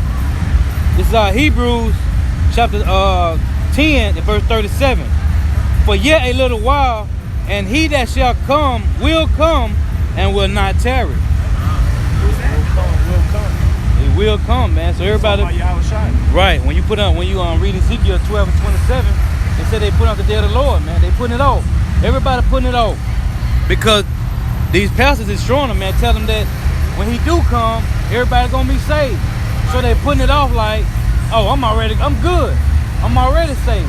The Lord said nobody's saved that he didn't do it to the end, man. They telling them the maggots that he been saved. Right. Coming strong. Right. The Lord hates the sin. Not the prosperity doctrine. Hey, just get your money. All they telling you is get money, and you're gonna be straight. Just get money.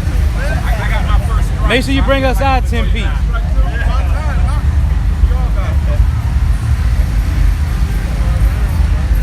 Amos chapter 9, verse 8. Right. Behold, the eyes of the Lord power are upon the sinful kingdom, and I will destroy it from off the face of the earth, saving that I will not utterly destroy the house of Jacob. Hey, that's what the Lord's getting ready to do, man. Right.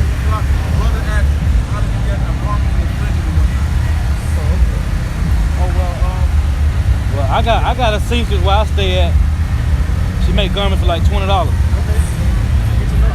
Yeah. We out here every Saturday around the same time. You didn't know that. I knew that.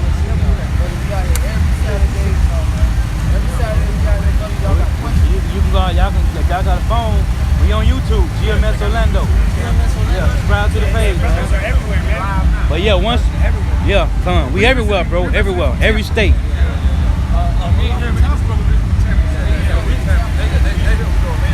Their camp is way better than ours.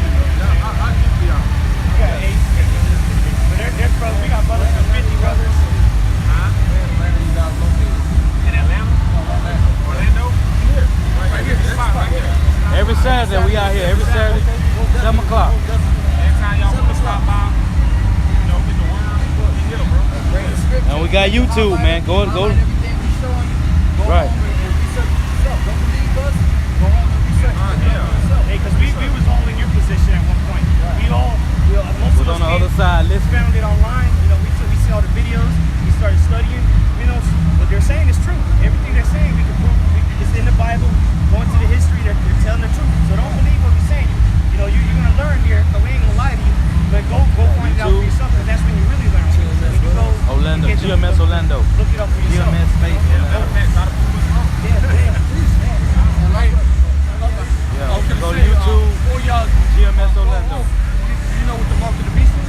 Yeah. They got like a chip. Yeah, right there. That's a major prophecy that's about to come to pass. They already got the chip out. Yeah, you got it out. Yeah. But they're not I was just showing him. I was just showing your boy right here. I was just showing your boy right here the clip from what was it, Barcelona? Y'all see that? The guy got chipped in Barcelona. It was the beginning in March. Yeah, the dinner company, they put it right here. They put it right here. I just showed him a clip of it on YouTube. But the main thing is that we really realize that we close to the end of this thing. That the Lord is going to return real soon. Martial law, that mark of the beast, all right, great tribulation, great destruction is going to come to these streets real soon. It's already happening throughout the world. Yeah, it is. The Lord is saving the best for last. Right. You see all these people walking around, you ain't going to see this. People are going to be afraid for their life to come outside these days. And it's coming soon, man. It's coming real soon. I mean, it is. What brothers should do is pray to the Most High to give you an increase. You know, pray to the Lord to give you that increase in your spirit to grow in these last days. Make sure you, yeah. And then the name of the Lord, the Son, Yahushua. Right. So you use those names, don't use those other names that God and Jesus, Yahuwah, Ahaya. Don't use those names. Use the real true name, the true most power. Just understand, man, being a man of Israelite, a man of descendant of Abraham, it's a great privilege, but it's also a great responsibility. So what you know and understand now must be your thought. It said that the labor is the harvest is right. Harvest is right. But the labor is few. Right. So the Lord giving you this understanding for you to be a light to all people that show your light. So they can see your change and say, what happened? You say, look, this is our real heritage. Let's start breaking it down. But the Lord needs that talent that we need. So you gotta make sure you get filled up before you go out and teach. Right. Make sure you. That's how much you're a doctor. It's called a doctor, man. It had passed, but I wanted to bring it up. Romans 14:5. One man esteemeth one day above another. Right. Another esteemeth every day alike. Right. Let every man be fully persuaded In his own mind. Yeah, man. So you gotta be fully persuaded. You know, don't just do this because it looks cool to do. You want somebody to hang out with. Because the Lord will get you out of here. We see people like, hey, they're not here no more. You gotta be really sincere. Be persuaded in your own mind. Get yourself filled up. Read these scriptures and get understanding with it. Don't just read it all day long. That's why there's videos online, brothers. I'm talking about millions. You'll never stop watching videos. There's so many videos. Right. The answers, they're out there. You know, so And always remember, only watch GMS. Follow along with the video. That's how Because you all these other groups, they're going on, man. Great millstone. I got a quick brief. Brother was saying that, man, this is almost done. We almost out of here. So this is just a quick precept. Second Ezra, chapter 14 and 10. It says, for the world hath lost his youth, and the time began to wax old. Right. For the world is divided into 12 parts. Right. And the 10 parts of it are gone already. Right. And half of the 10th part. So this is, since the world is divided into 12 parts, and 10 and a half parts gone already. And this is an exercise. Right. What was that? Right. That was the time of the reading. Yeah, that's thousands of years ago. Exactly. So if you was basically 10 and a half in the earth of 12 parts, that means the last part. Yeah, the last part. This shit is, That means the errors at the time. yeah, it's a lot. Exactly. So hey man, tighten up, man. And don't let people, because now that you I don't know if y'all knew about the Israelites before or not, but now that y'all come across a can, now Satan's gonna come at you and try to discourage you. Don't listen to your friends, don't listen to your mom. They're gonna tell you otherwise. They're gonna no, that's bullshit, that's a code. Oh, they don't know what they're talking about. Don't listen to that. Go do your own research. You're gonna see that what we're telling you is true. Don't just put it in your own mind. The brother gave you the page, listen to the brother's videos, take no study. It's gonna lead you to other videos, other channels. If you got great notes going on there, you're good. You know? GMS. GMS Orlando. Watch their videos, bro. GMS Orlando. 7 o'clock every Saturday.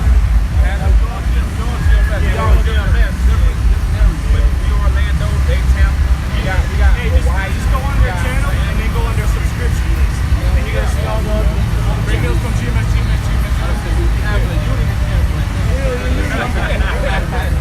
Yeah, you brother have any questions, bro? Yeah, we're doing a lot of talking. I got questions. About anything. Don't matter.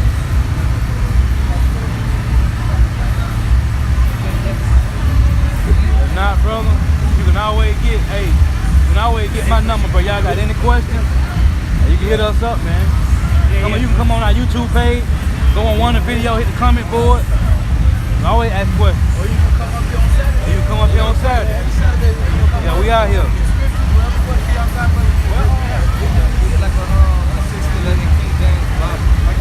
Amazon. I got this off of Amazon. It's like 10, 15 bucks, something like that. Oh yeah, you got it on your phone, yeah. They becoming scarce, man. You go from a time when you can't get a Bible. Hey, Barnes and Noble. Sometimes Barnes and Noble. Or go to a whole bookstore, they'll probably have some in there. I was looking for a sword.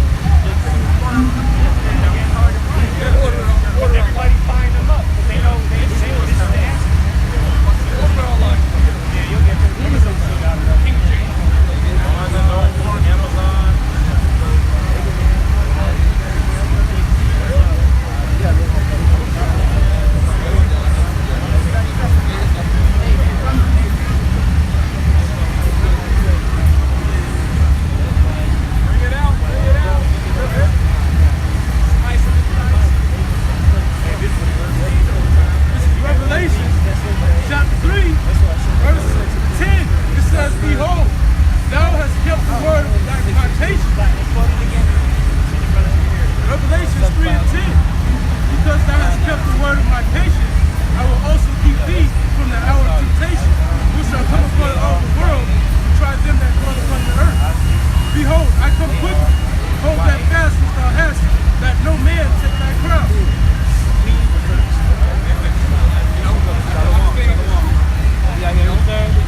Now you got it. Hold fast on it. Hold tight on it. Any little thing you come in, take that away from you. Take that understanding away. Don't let no man go in and tell you that the Bible is bullshit, whatever. Like a week that you wasted your time, wasting your life. She'll get a good gun quick. Hey, Let me know though. She only charge $20. He humbled thou hast kept the word of my patience. He's kept the word of the Lord's patience all the way up to the end. All the way up to the end. No matter what anybody has to say. I will also keep thee from the hour of temptation. Which is going to include Right. It's all good, man. You know, we're learning about captivity. So right? That famine. it is what it is. Right? Because you're going to be trying to go through perfection, man. You might be in it. You might be a famine out here in America, in Orlando. You might be a famine out here. And then you come across some canned food. And it's all fucking can of sausage and pork and shit. And you hungry as hell. You ain't eating in 3 days. You They got an hour, they got the borders of blue on it. temptation. And If you can save your dad, you go around the corner, the Lord's going to have your back. All right? They got different ones. Different Joanne Taylor though. Yeah. You can go in there if you got your get whatever. Grab if you want. They go on the aisle, get some printed in your boy. They let me know you can feel Saturday. Give me your stuff. With the 20 and I'll take it to my lake. Yeah. The Lord grabbed the roof, brought him over there, and as he was stepping, he had dead, he was in the lines.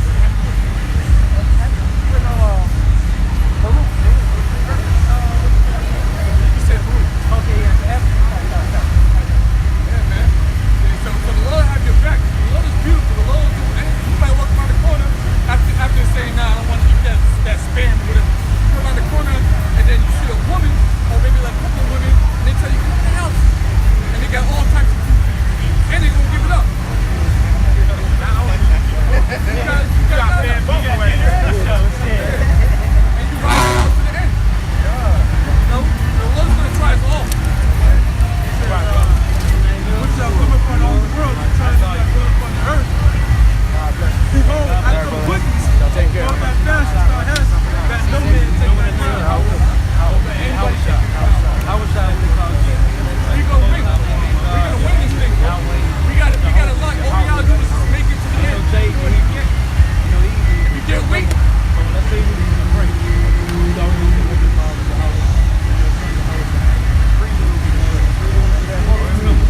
Man, we about to win this thing, bro. We're about to see the end of this kingdom. This American shit's about to be destroyed. Right. America's about to be destroyed. You're gonna see missiles. You're gonna see deteriorate right before your eyes. You gonna see famine out here. Okay, you gonna see people running around. People carjacking each other, shooting each other for a bottle of water. This is the time that we're about to get into. So you gotta build yourself up. If you ain't strong enough, man, if you lose patience, then hey, man, the Lord's gonna do away with you real quick.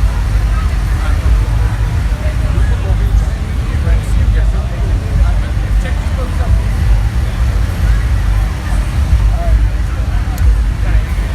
So with that, you wanna go?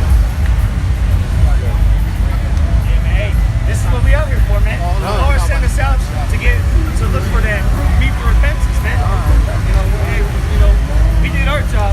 Now it's up to them to finish, do what they need to do. They're gonna be a part of the elect, all right?